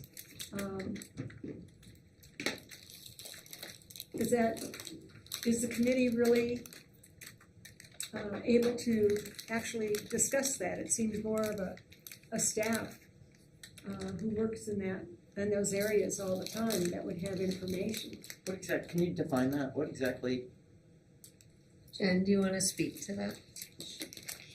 Sure. The sections that we would propose under that topic would be financial records and funding sources. So just the transparency around that. Physical property and intellectual property, including data, and vendor contracts. And there may not be, obviously, when you get to legal standards, there's going to be less discussion in the committee on that because we have to align to legal standards, right? And so much of that's gonna be, more of that meat will come from there, but it'll be a section in there that will be included because it's necessary to understand the policies. Okay. And specific. And actually, they don't have to have long and detailed feedback. They could just Review it. review it. There, Exactly. okay. All right. I'm good. Comprehensive. Thank you. I'm good. Jason? I think I've already added my feedback. We'll do with everything else. Okay, so we have a few different kind of things that we want the group to consider.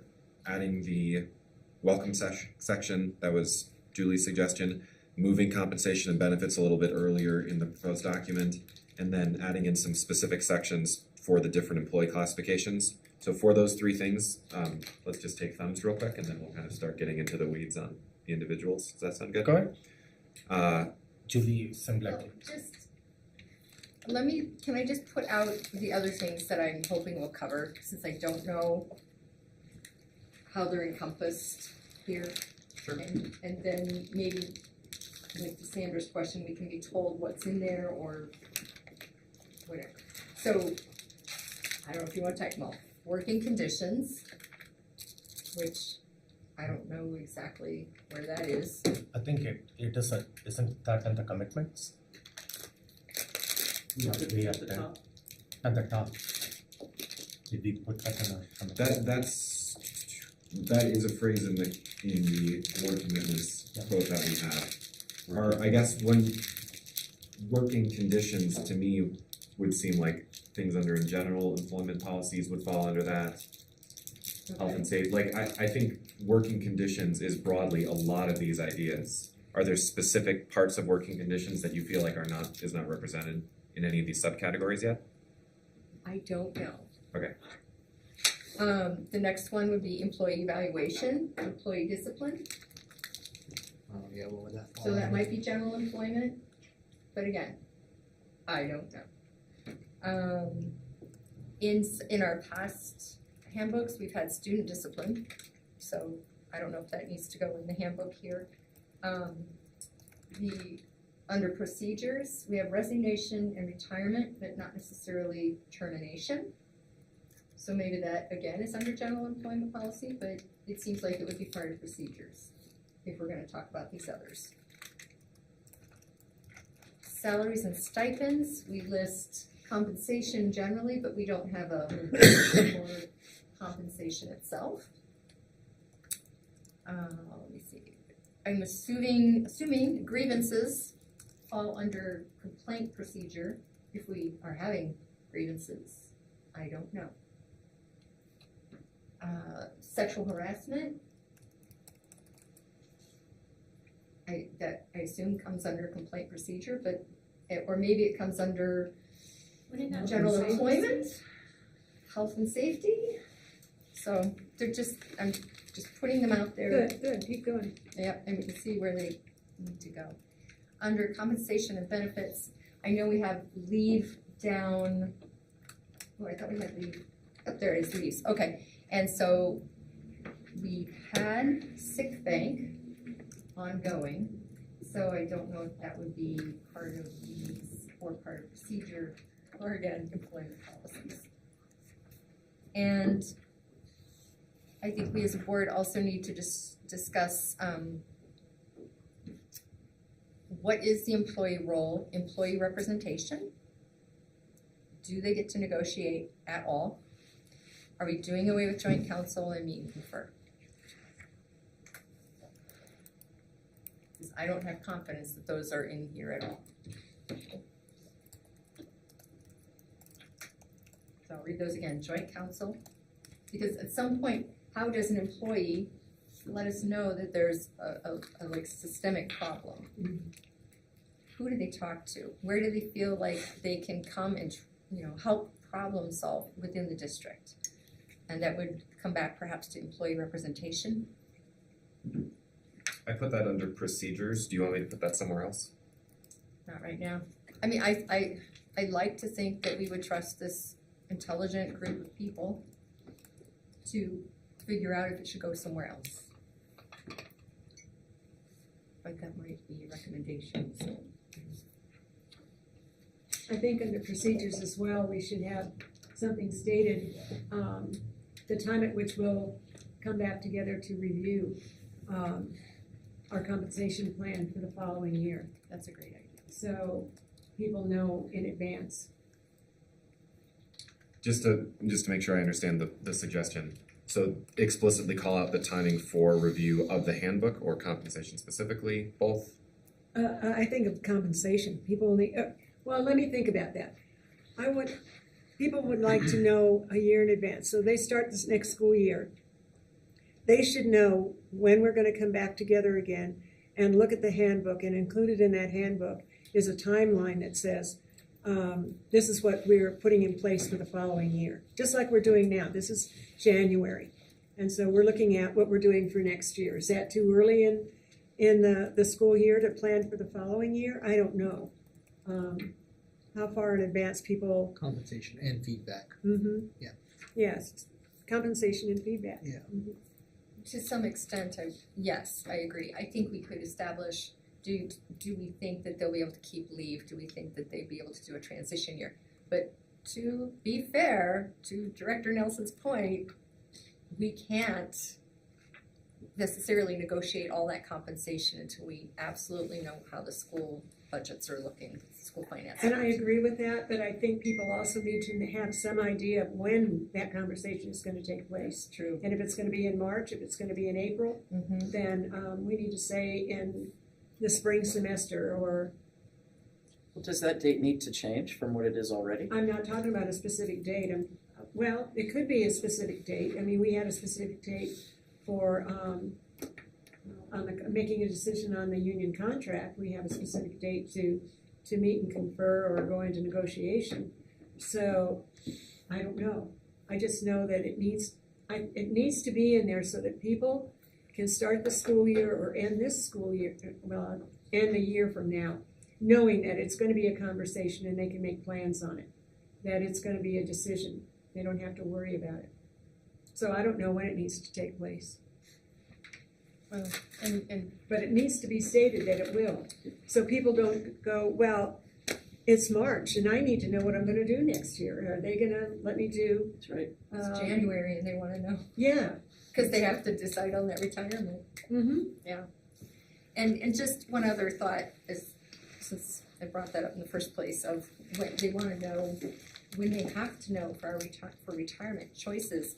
And if it comes down in 26, 27, and next year's board, depending on when they decide, if I take the gamble and trust us, which I appreciate you making that commitment and what you've been saying, which is also has been my belief that this board has made the commitment for next year. Yeah.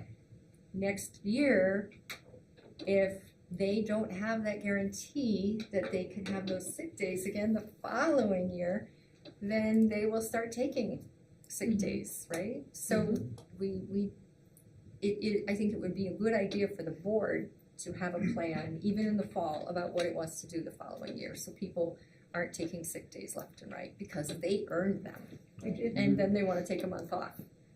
Yeah, so. I will offer for the board that in short order we can produce a quick rubric of how other districts with employee handbooks, what their cycle of review and commitment is. We are just late to that game. Every other district in the county has an employee handbook or a version of regulation that I'm certain coincides with compensation is restricted by the School Finance Act. That's happening for everybody in the spring. It usually makes headlines, and that nobody comes into their new contract 1st of August-ish without knowing what that regulation is going to be for that current year. So with that framework, we can make that recommendation in short order to allow the board to be able to move beyond the, well, when is the right time? Well, we'll get a summary of what everybody else's right time is, and I bet they're all going to be in a really tight window because everybody wants to know what the rules are going to be before they sign their contract, and everybody knows that I can't tell you what you're going to get paid until the state tells us how much money we're going to get for that next year. Those two things always coincide before you sign your contract. because we can't actually legally make the offer until the budget for the next year is approved by the board. So we can do that if we can then, the HR team will send that up to the board, and then we can add it to the process here. Jason? Under grievances, I wonder if we should add the feedback there. So grievances or feedback, maybe even potentially bringing back up to discussion the whistleblower idea that I had from a couple of years back, where if folks are feeling retaliated against or attacked or can't go to their direct supervisor, there's that communication without, what do they call it? Without fear of retribution. Yeah, that you can come and go, I really feel like I'm being attacked for my religious beliefs or whatever it might be, right? To go, okay, we want to be made aware of that. How do we deal with that, with integrity and ethically? So maybe that goes in there. That, and then the other thought I had for, if the master agreement is ending and if the master agreement is ending, if the budget would allow, could we offer as a benefit to our certified staff in their section some sort of like the PACE insurance, where we cover that legal liability above and beyond what the district already has to do. But the PACE is like $19 a month. Mm-hmm. If that'd be something we could do for all of our certified staff as an added benefit. Liability insurance, maybe classified as legal insurance for certified staff. I think that would be a conversation as like under In the budget, yeah. and compensation or benefits conversation, not for employee handbook at this time. Yeah, okay. But putting it out there of maybe it would be a benefit that we offer to certified staff that would go into the handbook if we decided on it down the road. Yeah, right. So. Well, if nothing else, it would gauge the interest when it goes to the committee. Sure. Yeah. If that's something you're interested in having as added benefit of additional legal insurance, right? So just so I'm clear on protocol, because I feel like we're jumping around a little, and I have thoughts on some of these things that I'm keeping quiet, but should I be speaking? Yeah, we're bleeding into some of the specific suggestions. I think if you have suggestions, go ahead and make them. Okay. I'll write it down. I just have one more before, and then I'm all done. Yeah. I think definitions, having a glossary at the end. Agreed.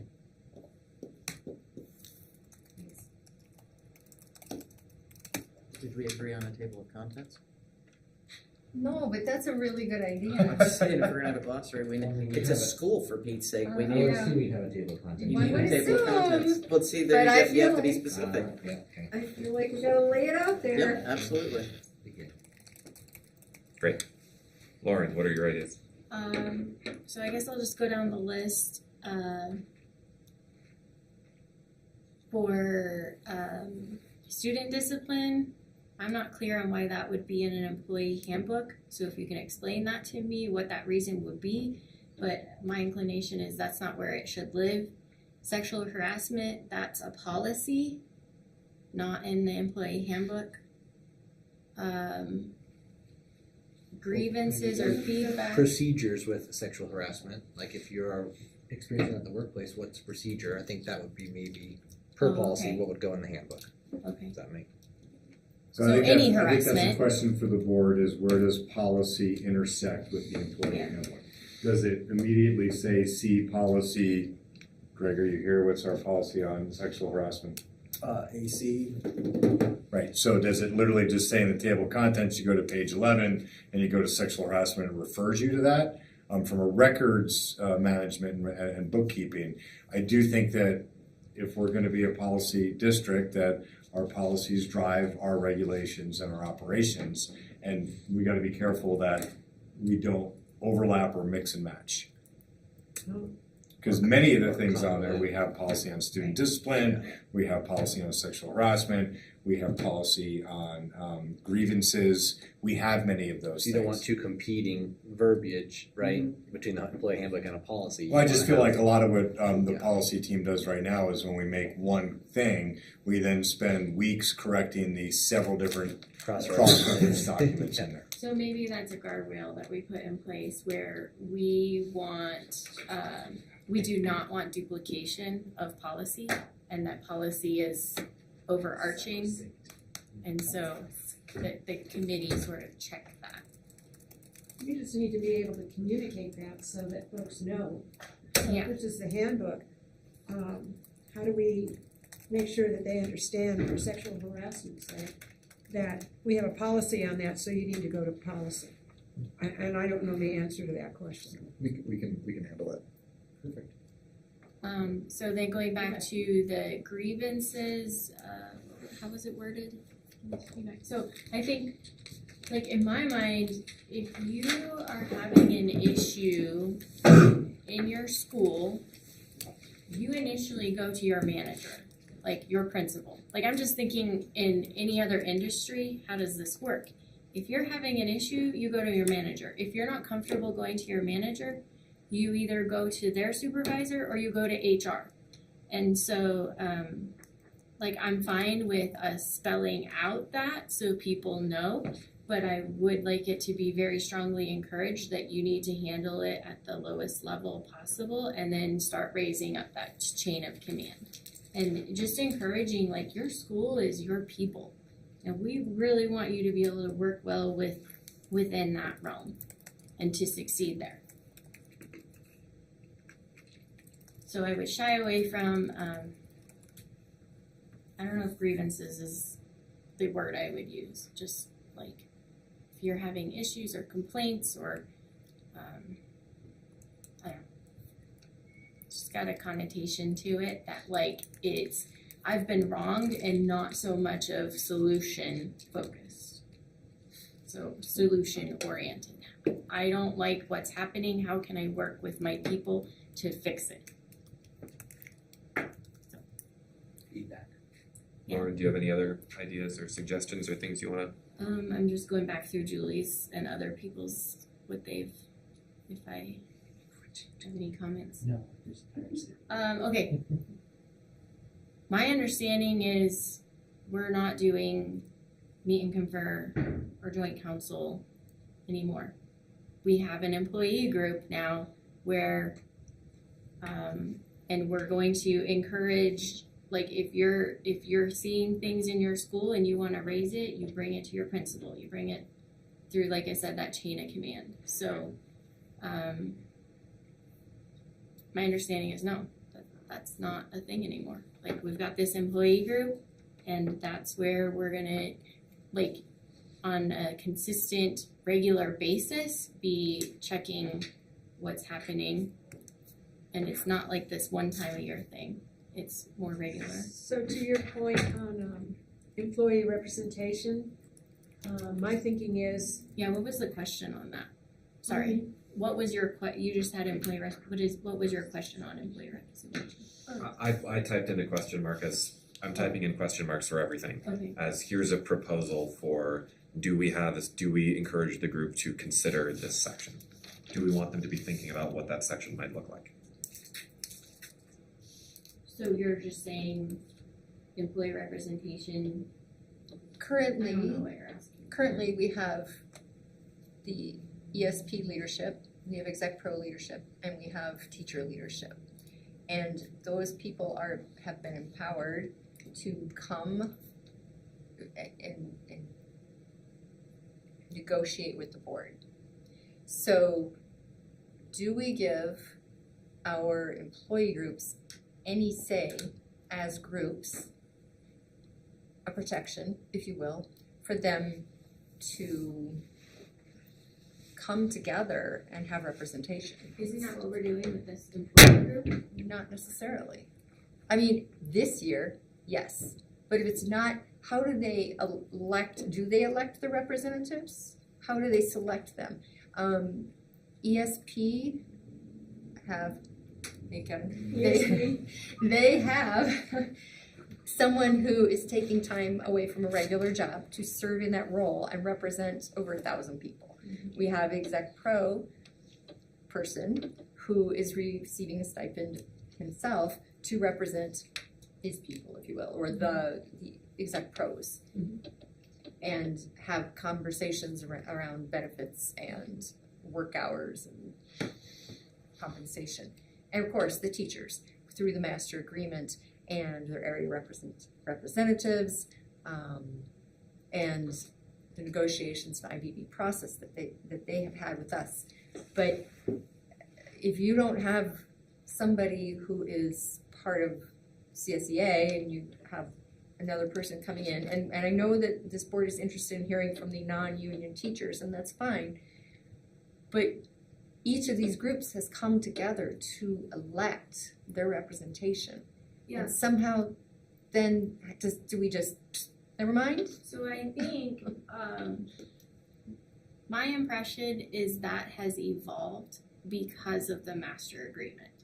That the other employee groups have sort of had to create representation for themselves because we had a contract with a private corporation that was representing one of our employee groups. Other school districts do not have employee groups. Like when I ask them, what about your ESPs and your exec pros? They're like, what are you talking about? So I'm just putting that out there that what you're describing to me is HR. Like what you just named and some of those things that they're helping to navigate is sort of like HR work. And I'm not saying we're getting rid of the ESP president. Like we haven't had that conversation. I'm not saying that at all. He's sort of operating for us as a sort of like an HR role, and is how I sort of have come to understand what he does. So we are going to really, really hone in on like HR are the people. If you've got things, like you're gonna go to HR and that's their job.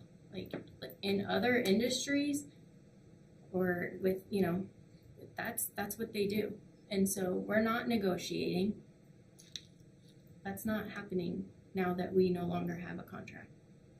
We're done negotiating.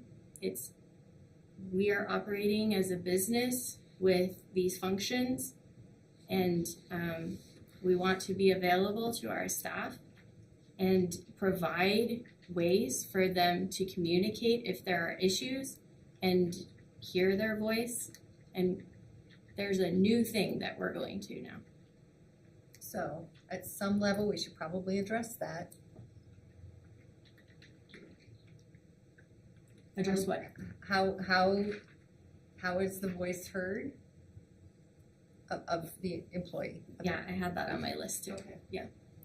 And I think that's not necessarily something we have to kind of figure out tonight. Again, my understanding of the main deliverable here is this something we want the engagement group to think about and to discuss? Mm-hmm. So, is it in the grievances and feedback, or is it somewhere else? well, I think the top level point that you're making is what is the mechanism by which employees kind of have their voice heard, have their inputs made, all throughout the chain of leadership, right? Am I stating that okay? I think that's accurate. And to the part about representation also, how do we know if it's one person representing themselves or one person representing 1,000 people? I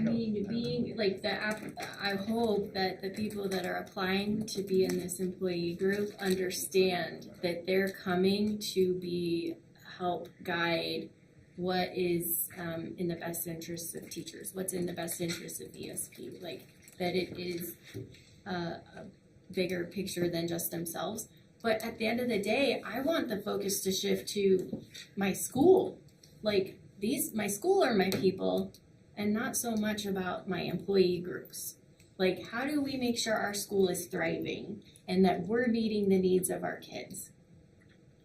And that's where I'm really gonna focus on trying to drive if there's change that's needed. And I like that. You know what I mean? Yeah. You're looking at me like I'm crazy, but I think that's an idealist view, and I just think that appreciate that. But when you get to the nuts and bolts of somebody feeling they're being persecuted because they took an extra sick day or they challenged the treatment that they have, and that comes to maybe the general employment and HR responsibilities. So it very well might be covered, but there's just so many wrinkles.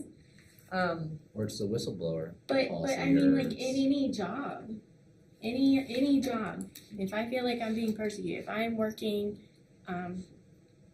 Being at a car overworked, dealership and I feel like I'm being persecuted, I'm gonna go to HR. Like, so I don't understand how this is different. You want to chime in on that? Sure. It's a big shift in thinking, I realize. Talk a little bit about your external experiences before coming back to D11. Yeah, absolutely. So, through my experiences in working with other districts, it's very critical to have a strong complaint procedure that allows employees to report things anonymously. And so there's third-party vendors that offer that service. We happen to have, we just purchased that through HR Acuity, where we keep all of our documentation for employee relations. And they have a separate component called Speakfully that allows for a complaint process to occur. Employees can be either anonymous or not anonymous.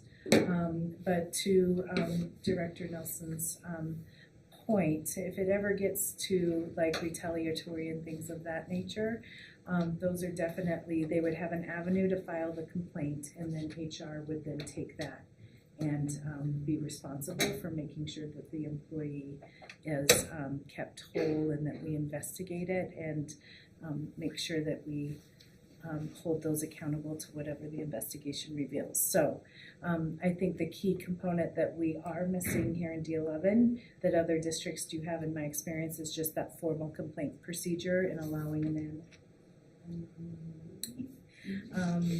in and making sure the employees feel safe. And I thought when you brought up representation, I thought when it gets to that point where there is a complaint and someone does come to HR, I thought when we were you were mentioning representation, having someone come with you, a neutral party, whether it's a union person or whether it's a PACE person or whatever, and that would also be part of that procedure, I'm assuming. And I think that's an important piece. And we always tell employees, even currently, that if they're welcome to any type of representation, if they want to bring a fellow peer, if they're not comfortable bringing, say, their exec pro rep and they want to bring a fellow peer, they're welcome to. Oh, okay. So that's always, Yeah, helps people feel safe. it will absolutely be up to the board in terms of what representation looks like. HR is prepared to respond to employee complaints with and without those things, right? So that's our job. That's what we do. And there's a variety of ways to do that, and districts do that differently with and without representation. And we are prepared to make sure that if you're an employee who is having an issue and you're not getting your needs met, that's why we exist. And so we're prepared to do that in any way we need to. And I think if that's laid out in clearly, then that takes care of the representation that's up there. And I think people need to know that.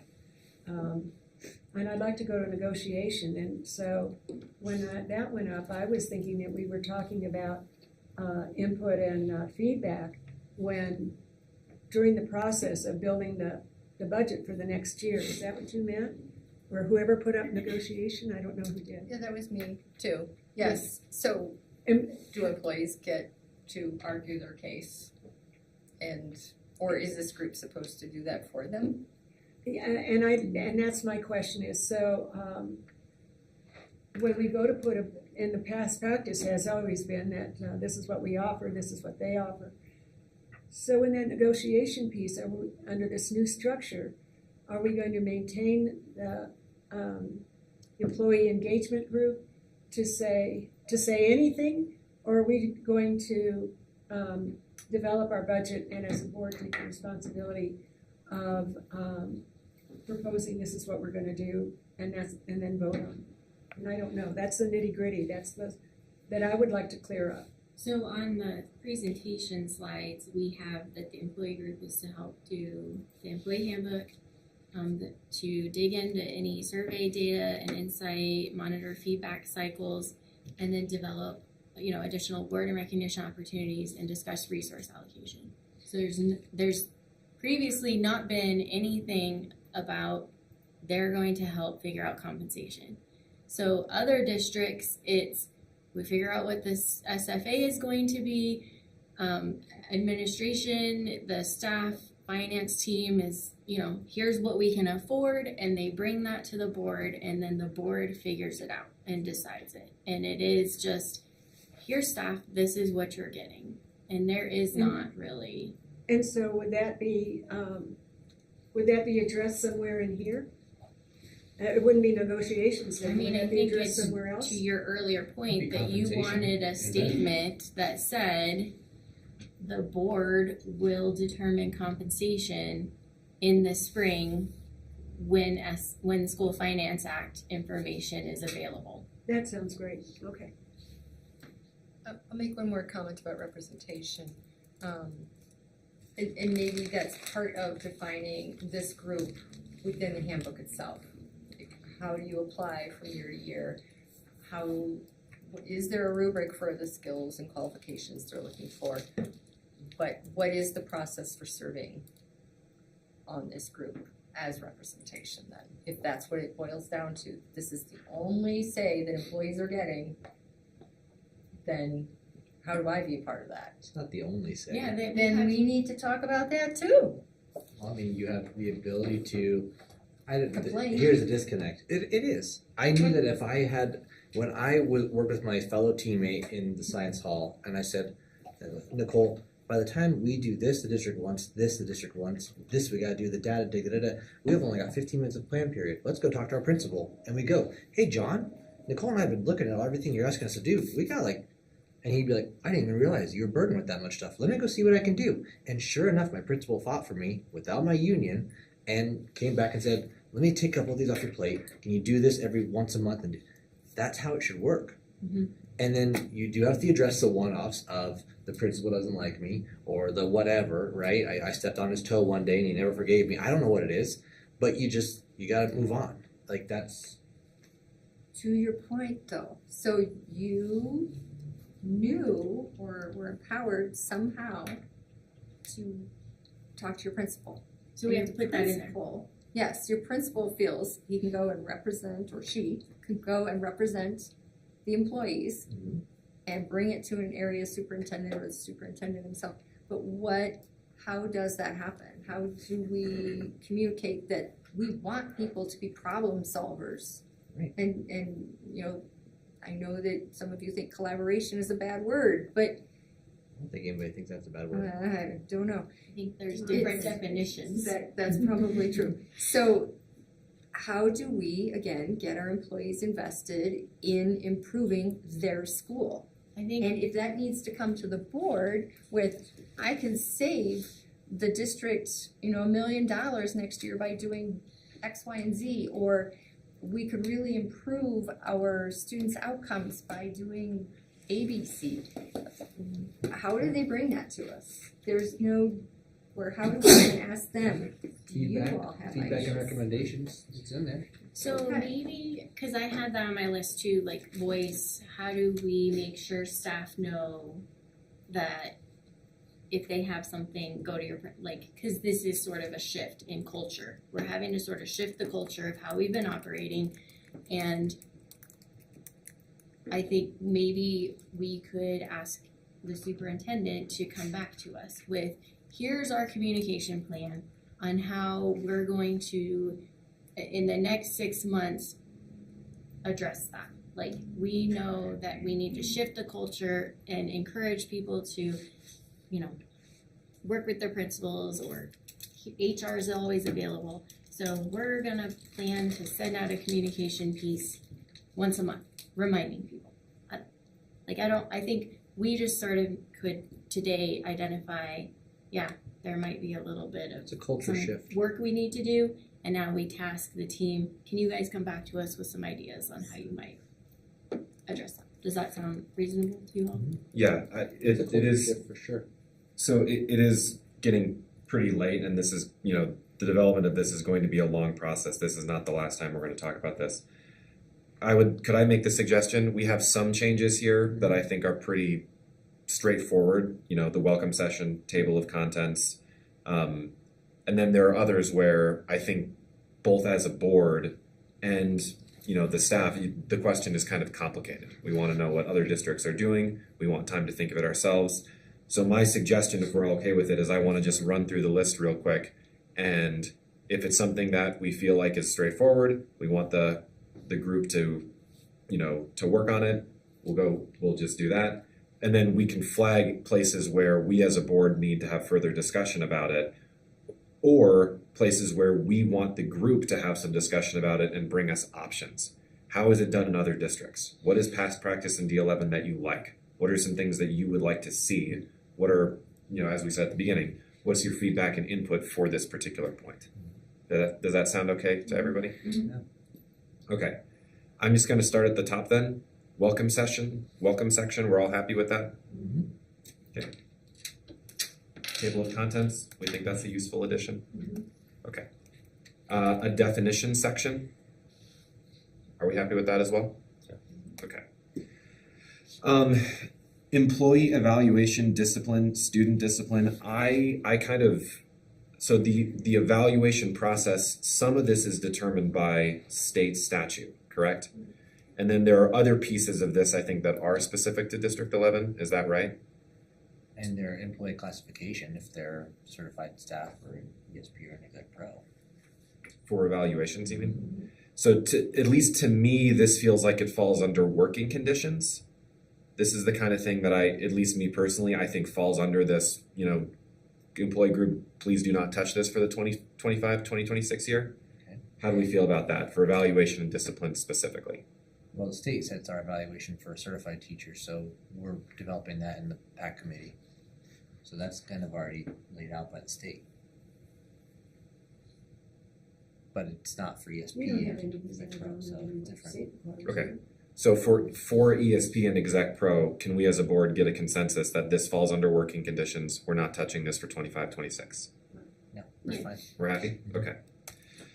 Student discipline, this is a place where, does this need to be covered in an employee handbook? So to me, this feels like something we would leave up for, further discussion. Does the group think this needs to be included? Do we want to think about this more? No, it should be policy. You don't want this in here It's at not all? in an employee handbook, student discipline. Yeah, given what you've said, it needs to be explained, but it's already in policy, so it should be in policy.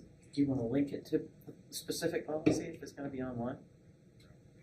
I would just say And go then see you- the student discipline policy, then you're not worrying about broken web links. I mean, is the goal for it to be there to empower teachers to know that will help them with student discipline, or is it Yeah, what's the what's the purpose of us having it there? Maybe it's a overarching statement that says there are other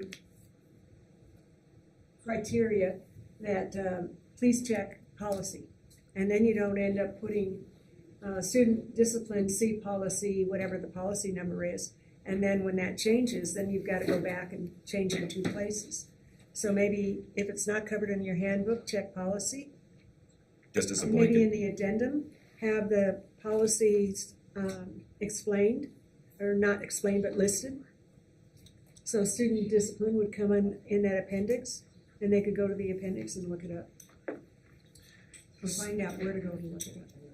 So can we get thumbs on student discipline is not outlined in the employee handbook? It's relegated to policy. We can have a reference to it if need be, but it's not something the handbook discusses specifically. Okay. If you're referencing it. And the same thing with sexual harassment. Sexual harassment, I mean, Yeah, there definitely will be some elements of Okay. procedure related to that in the employee handbook, but yes, some of the specific policy would live still in policy, so it'll be in both. Okay. Okay. I think a lot of this next section all kind of falls under what I was trying to summarize earlier as this umbrella of employee feedback through their leadership. What is the procedure for that? So I'm gonna just sort of I'm gonna summarize all this as a single bullet point and just say, what is the mechanism for employee feedback, employee, cycles. Yep. Continuous improvement cycles. Employee complaints.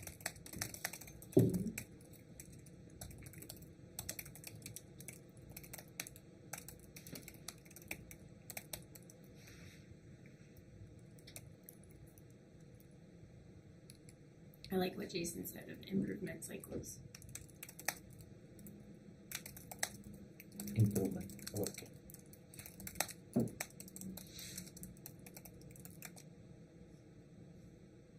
Are we okay with this as kind of a summary of a lot of those other points? And I want to leave this italicized because I think this is a place where we as a board need to talk more and decide what it is that we specifically want. And probably to that end, the group can talk and bring us some ideas on here's what's done in other districts, here's what we think needs to happen, here's what we want to see as a staff. Are we okay with that? Can we get a thumbs up on that as kind of, we're going to task the group with, can you give us some ideas and options and preferences in this way? Sure. Okay, so I'm going to get rid of these.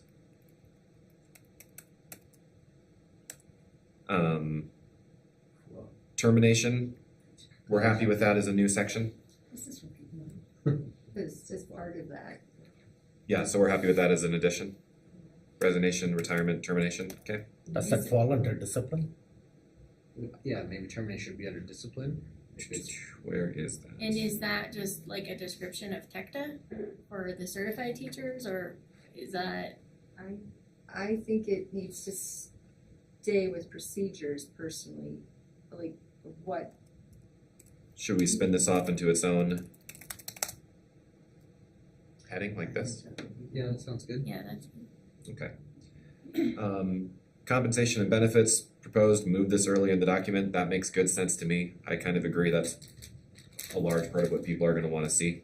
Thomas, sorry, would it be staff conduct, discipline, and termination, or is staff conduct put somewhere else? I know we've got a policy on it, obviously, so we don't need to be redundant, but. So you had employee evaluation and discipline up there as well. Thank you. you. You can do the wordsmithing later. Okay. Maybe it's just employee evaluation. If we have repetitiveness, tighten it later. Okay. I'm going to leave it as redundant. I'm very sorry about that. That's all right. This I'm going to move earlier. Yep. Okay. Yeah, you lost timeline though, which I think timeline of. Oh, timeline got dropped. Yeah, we didn't put that in there. Just. Yes, okay.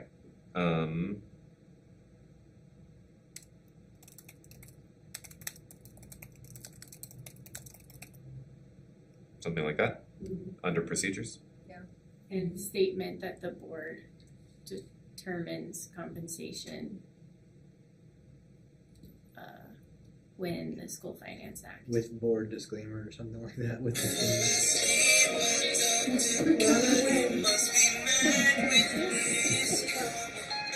We were all getting a little tired, thanks. Good time. That's my alarm.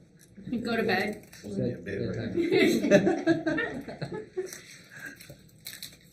Okay. Sick bank, that to me, I think we should include this as a point of, again, this falls under things that we're not going to change for 25, 26. And then how do we feel about this one? Specific sections for, certified staff, non-certified staff. I know different districts don't always make this distinction. I don't have a strong feeling on this one. To me, this feels like something I'd want the group to consider and bring back with some ideas. How do we feel about that? Like if it makes sense, if you find that you're developing this book, that it is easier for you to organize it that way, go for it. If you're like, we really don't need it, then that's fine too. Yeah. And then a year from now, we can take it out. We were making this culture shift. Some people are used to their distinctions, so let's leave it in for this time. Okay. And then just a general thing that we want the group to be considering is the intersection of policy and handbook. Should they watch for overlap? Should they avoid it? Because to me, I don't actually know what the right answer here. To me, I think it's useful if the handbook kind of functions as a one-stop shop, where if you're reading it, you don't have to be reading it and say, oh, now I got to look up this policy. The information is there. But I also appreciate that there's difficulty then in kind of keeping everything updated at the same time. I don't know what the optimal solution is. To me, that's something I would want the group and staff to think about. But others may have different opinions. Yeah. Yeah, I think the piece is, for sake of updating and maintaining records, even though board docs makes everything easier, it might be just best to go, if there's staff discipline, there's a policy on that. So when you go to that section, you might have, you know, a very blanket 30,000 foot view level of what that means. But then going reference, you know, GB, EB, whatever, I don't know which one it is, but reference this, right? So that then you don't have to edit or update 2 documents every time you touch a policy. Does that make sense, Greg? Would that be like just for the efficiency of the organization to go? Very similar to the student conduct handbook. Okay. That takes a policy as an idea, weapons in school, and summarizes it in a paragraph and says, for more detail, reference the policy. yeah, I would not want to, I would be very careful about bringing all of the procedure and everything into this, otherwise it's gonna be more 400 pages. piece. Can we get a thumbs on Jason's idea of if there are places where that specific topic is addressed in board policy, the group can watch for that and the text can say, this is covered in board policy, reference policy, alphabet soup. Yeah. Are we comfortable with that? Yeah. Okay. So at least the way I've outlined this, anything that is not italicized is stuff that we affirmatively want the group to put in there. Anything that is italicized is stuff where we as a board potentially need to have additional conversations or places where we want the group to bring some input on. Lauren, did you have something you wanted to add to that? I don't know if it's still on here somewhere. I spoke to, in my opinion, joint council negotiations, meet and confer, those are no longer happening, but we didn't take thumbs on it. And I just feel like now would be a good time to like make that very clear. Like I expressed my opinion, but where's the rest of the board? And Took it out. Well, what do we do? Could you give us a brief thing about joint council? What do you guys deal with on a regular basis? Or like calendar committee for one. Like calendar committee is a committee and then joint council looks at it and then the board looks at it. Yeah. So like. But joint council is where you deal with issues that come out of cycle? Joint council does a variety of things. So it is a place of surfacing recent issues, which I think the employee engagement group would continue to surface. It does serve as a recommending / decision-making, a joint decision-making group. The calendar is a wonderful example. We have to both agree that is the calendar that we will bring in front of the board. It also can serve as a place where we do MOUs. That's what those types of things. Did, an auxiliary question, did we say how long this employee engagement group is going to stay together? Is it a 1-year commitment? Is it 2 years? Is it? I think we're happy to take feedback from the board on that. I think our original thought was a year, so that we're not, A, we continue to get fresh voices, B, we're not obligating people for years, but obviously we will take feedback from the board. And that can always adjust as we learn more. What are we telling people now about the commitment? We're telling them through the end of the year. Okay. School year. School year, yeah, my apologies. Yeah, and a year commitment at a time, so because you served, wouldn't omit you from applying again the next year. If you really liked it and it's something that you wanna continue with, you could obviously submit the application the following. Term limited. Yeah. So. And so they could apply at the beginning of the next school year? When we open the application, yes, absolutely. So Lauren, I think the question is from kind of a standpoint of being within the system, to what extent do we want, top level staff, the executive team, the superintendent, how do we want them to incorporate feedback, complaints, input from teachers, counselors, principals, what have you? Is there a mechanism that we want them to follow? Do we want them to spin up some kind of, official way of handling those things? I think that's a question that, we don't necessarily as a group know the answer to Yeah, yet, I is what I'm saying. propose that we as a group task the superintendent and his team to come back to us with some possibilities of what it could look like. Yeah, so that's the reason I still have this italicized, because I'm saying this is something I want the group to consider.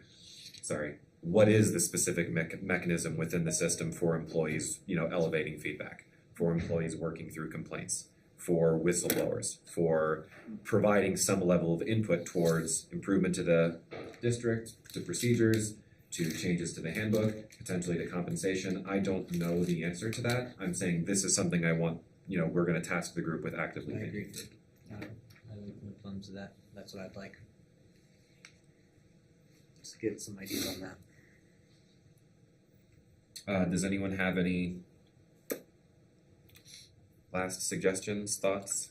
I don't have any suggestions other than when I engage with teachers, and this is since the board decision on December 11th, and in the time that I've engaged with teachers and listened to their concerns, the two things that majority of the teachers talk about is, of course, the salary, benefits, their working conditions, plan time, duty-free lunch, all those things, which we already covered, I think. And the second thing is they want some type of procedure if there is going to be an administrative staff inside the building that do not respect those working conditions that we have highlighted. So if there is a principal who, or building staff, that I'm talking about administrative staff, and that falls under complaints or somewhere out there. That's where most of the concerns from staff are. All the rest of it is great that we have that as well, but it's not the feedback that teachers appreciate. The main thing is their salary, benefits, working condition. If what you guys talk about, working conditions, plan time, all those things, it is not being properly recognized by my principal, then what procedures do I have? Parth, how do you feel about that as a specific bullet point? That one of the things we'll call out to the group is the employee handbook needs to detail the protocol for that situation. We did not, the thing I just asked for thumbs, we didn't do. I can't hear you. With the point I made where we're not doing meet and confer, we're not doing joint council, we're not doing negotiations, I shared that, I think but it's, as a group, I we think have we're not agreeing- taken thumbs. in the italics, we're agreeing that those things aren't there, so what does it look like? Okay. So that's how I assumed it is, Okay. okay, those things We are were not taking here. thumbs on other things, so I Sorry, just yeah. wanted to make sure that it was very clear. Yeah. Thank you. Those things are not there, so what is it gonna look like so staff feel like they can have a voice Okay. if they feel like they can't work with their admin, or there's something, Got it, thank you. but if the thumbs would help you. But I think it's, the silence is consent. Okay. No, all right, then I don't consent to. Great. So maybe you take thumbs. Do we want to take thumbs on this one, Parth?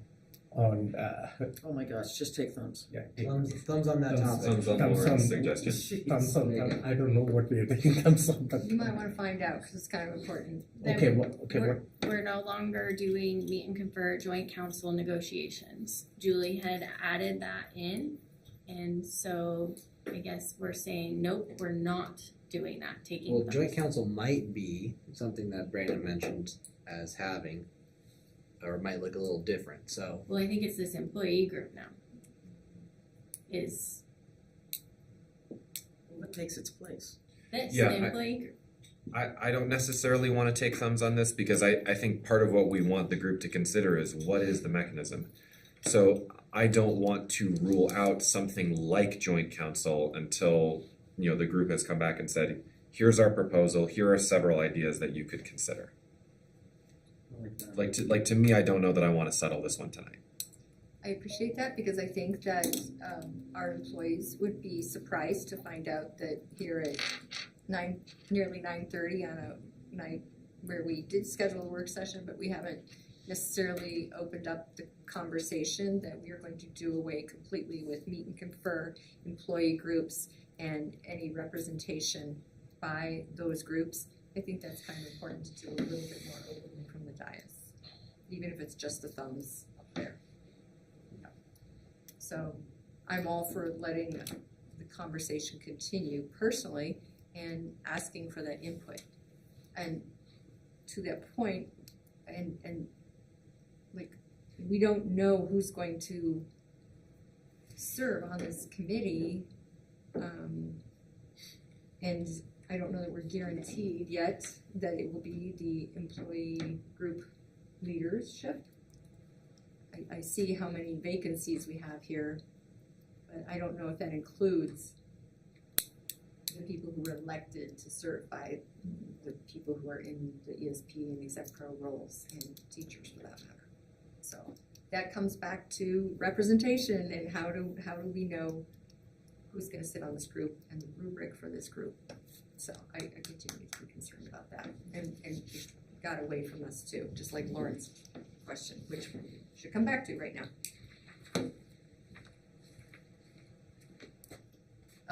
What do we do? So at least my suggestion would be, I don't know that we want to settle this at this point in the evening. Let's get more My suggestion would be, as a board, we think about this and we task the group with coming up with some ideas of what are the specific mechanisms for feedback, for complaints, for providing input, for providing representation. I can add that word back in if you want. With changing from what we've been doing, like what would that look like? What would it look like if we kept part of it, or just joint council, or none of it, plus whatever Ms. Harris mentioned, the security, what was it? Speak fully. Speak fully, thank you. Maybe it's, I don't know. So, yeah, we need to get some options there of what it would look like without it. Okay. You want to wrap it up? I'm happy with this document as is. Does anyone have any last things to say? I just want to follow, I'd like to follow up on this whole concept. Again, is there a rubric? Is there, how do we guarantee some diversity within the groups? You're not going to have, say, for exec pros, 3 principals, I presume. You'll have some variation. And throughout, I think you mentioned that there might be people from throughout the district who are going to aim for quadrants. Is that true? Yes. Okay. Levels and quadrants. Okay, I can see how that'll happen with teachers in ESP, but not exec pro. We're only gonna have 3 areas. But, yeah. All right, so those are all concerns. What is the timeline for us to get updates on this? My next question. Updates on how the handbook is going? Yes. The committee forming, And- whatever this group is called, sorry. Yeah, the EEG. And how will that be communicated to employees? Updates on how the progress? Yes. I think we're happy to take direction from the board about how often you would like to have updates. Our first meeting is on the 28th. And so we can do a report out after each meeting and let you know how that's going. We can provide a 1-pager. We can post that. We'll take meeting minutes. I mean, we'll kind of, I think we're looking for direction from the board on what you would like to see, and then we will facilitate that to meet the needs that you decide. So yeah, I think we're open to any of this. Would you be able to support after each meeting a summary of the meeting, as well as during the conversation, if there were any points where the group said, we don't know what to do with this, we need board input on X, Y, and Z, can you call those out for us deliberately? Absolutely, yeah, I can imagine there is gonna be some points of clarity after the first meeting in terms of needing direction on some specific things that will be included or not included. So absolutely, we'll provide a summary as well as items that need further support from the board. I appreciate that, and I think that letting staff have some way of insight into that summary as well would be important, so they could share feedback with the people who are allegedly representing them. So, I mean, it seems obvious to me that they might reach out to their elected representatives if they are serving on this committee, but if you've chosen someone who is not in that leadership circle and has not had that responsibility before, there should be a way to reach out and say, will you please consider this as part of your conversations? Does that make sense? Sure. I want to keep it as simple as possible. I'm absolutely will commit to making sure that those statements reflect the conversation of what happened. I do want to avoid trying to draft a joint statement amongst 18 people. I'm not expecting that. Thank you. Certainly. And so, but yeah, and happy, and we'll obviously be providing guidance to people on the committee to say, hey, how would you like to how would you like to respond if people that you're representing have questions or concerns? And so we'll talk about that as a group once we identify that group. That group might have significant leadership experience. They might have not significant leadership experience. I'm sure it's going to be a combination of both, and so I would imagine that will be a topic of the first meeting. Okay. And then at some point, we're supposed to have town halls on this. I assume that means a little further down the line when we actually have some kind of draft. Is that true? But that's what we said we would do. I would absolutely turn that over to the board. Okay. Well, I think Melissa, it's kind of getting late in the evening. Melissa sent invites to you to fill out a survey with certain dates that are identified. Mm-hmm. Okay. So it is an opportunity for the board, and as I said, it's only 2 board members that have to be present for the 4 town hall or what did we call it? Listening sessions. Okay. And I want to be clear about that. This is listening. Yeah. I want to take the input. Yeah, listening sessions that are there, 2 board members. If you can provide 2 dates at least from that list that Melissa sent out, you're more than welcome to attend all 4 of them. But we are the board members, 2 board members that are assigned to that quadrant are going to be the main facilitators of that meeting and answer questions or take the concerns. The other board members are mainly present to listen. So if you haven't already filled out that survey, fill out that survey. And I think it's all the dates are between now and early March. So it's an opportunity for the board. Hopefully our community is also listening to this conversation so they can provide some feedback, maybe things that we have missed that they want the board to consider, or maybe a little bit more specifics. Other people may want to comment like that. So that's how we go about it. Okay. I think I would suggest we do consider another round of those sessions after we have something looking like a draft, because people don't know what they don't know, and to be able to listen. I mean, we can keep reiterating this, but that's why we have that EEG group that is going to provide that feedback. So if we are saying, okay, the EEG group is providing that feedback, and now that we are going to take that back to listening sessions again, and then if that is the will of the board, we can consider that. But let's first get through what we have till March. Let's see what the EEG group brings, and then we can figure out what the next steps are. Okay? Go ahead. I'd recommend, I was at Stratton last night, and this group and the invite came up, and they're like, when did you send that out? And it was like amongst all the FAQ emails of, December. So maybe another, hey, remember this first meeting is rapidly approaching. Here's a link to sign up. We do want diversified voice in staffing and quadrants of the district. Because I think people have just been overwhelmed with everything to go back and try and find a link to go sign up. If we just had a fresh one sent out, we get maybe some people that, maybe especially after the work session, of going, oh, I need to be on that.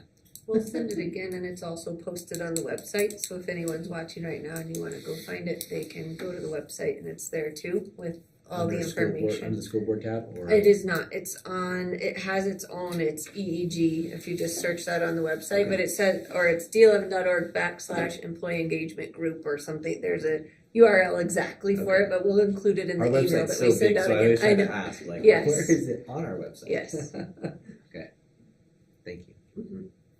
You good? Okay, let's wrap this up, and I want to thank Thomas, Dr. Carey, for facilitating. And I think you started off the conversation by saying if this doesn't work out, throw rotten tomatoes at you. We can check the tape, something like that. There are no rotten tomatoes. You did really well. I truly appreciate you stepping into this space and helping out with this conversation and facilitating. I think it really went well. Nicole, Chief Partner, Dr. Comfort, did you guys get what you wanted from the board? I think we have some good information to move forward with. Okay, thank you. We look forward to this conversation, and I encourage our staff to be engaged in this process, and board members are also going to be visible at schools or attending PTA meetings. Oh, one more thing that I wanted to bring up to the board. Tomorrow there is a TAC meeting where there is an invite for the board, to a board member to come and talk about the employee handbook, what the process is, answer some questions from the TAC. I was scheduled to go there, but I may have a conflict by being there at that town hall meeting with regarding the Jenkins issue with Superintendent Gall. If any one of you would be available to go and talk to the DAC about that, otherwise I can let them know that we may have to postpone this for a future board meeting. Okay. I have conflict tomorrow night. Okay. I know Jill's at Twain. Yeah, I'm going to Twain. Yeah, but this the DAC meeting would be at 6 o'clock. I think Twain I is want at to be 4. in the audience with Doherty. Me too. Okay. Okay. Great. Lauren or I can't support that one. So. yeah, but Lauren or Julie for the DAC. I was planning on being at Doherty also. At the what? But I was planning on being at Doherty, Doherty. but I Okay. could talk to you a little further and figure it out. Okay. I have a previous commitment, but let me think about if I can. Okay. Do it. You'll and just go let me know by the instead. morning time, Yeah. and then that way I can let them know, hey, you just have to postpone this conversation if no board members are available. Or maybe they can listen to this discussion, and that might suffice. We'll figure it out. Emergencies come up, we can't do anything about it. Okay, with that, we are officially adjourned at 9:38 p.m.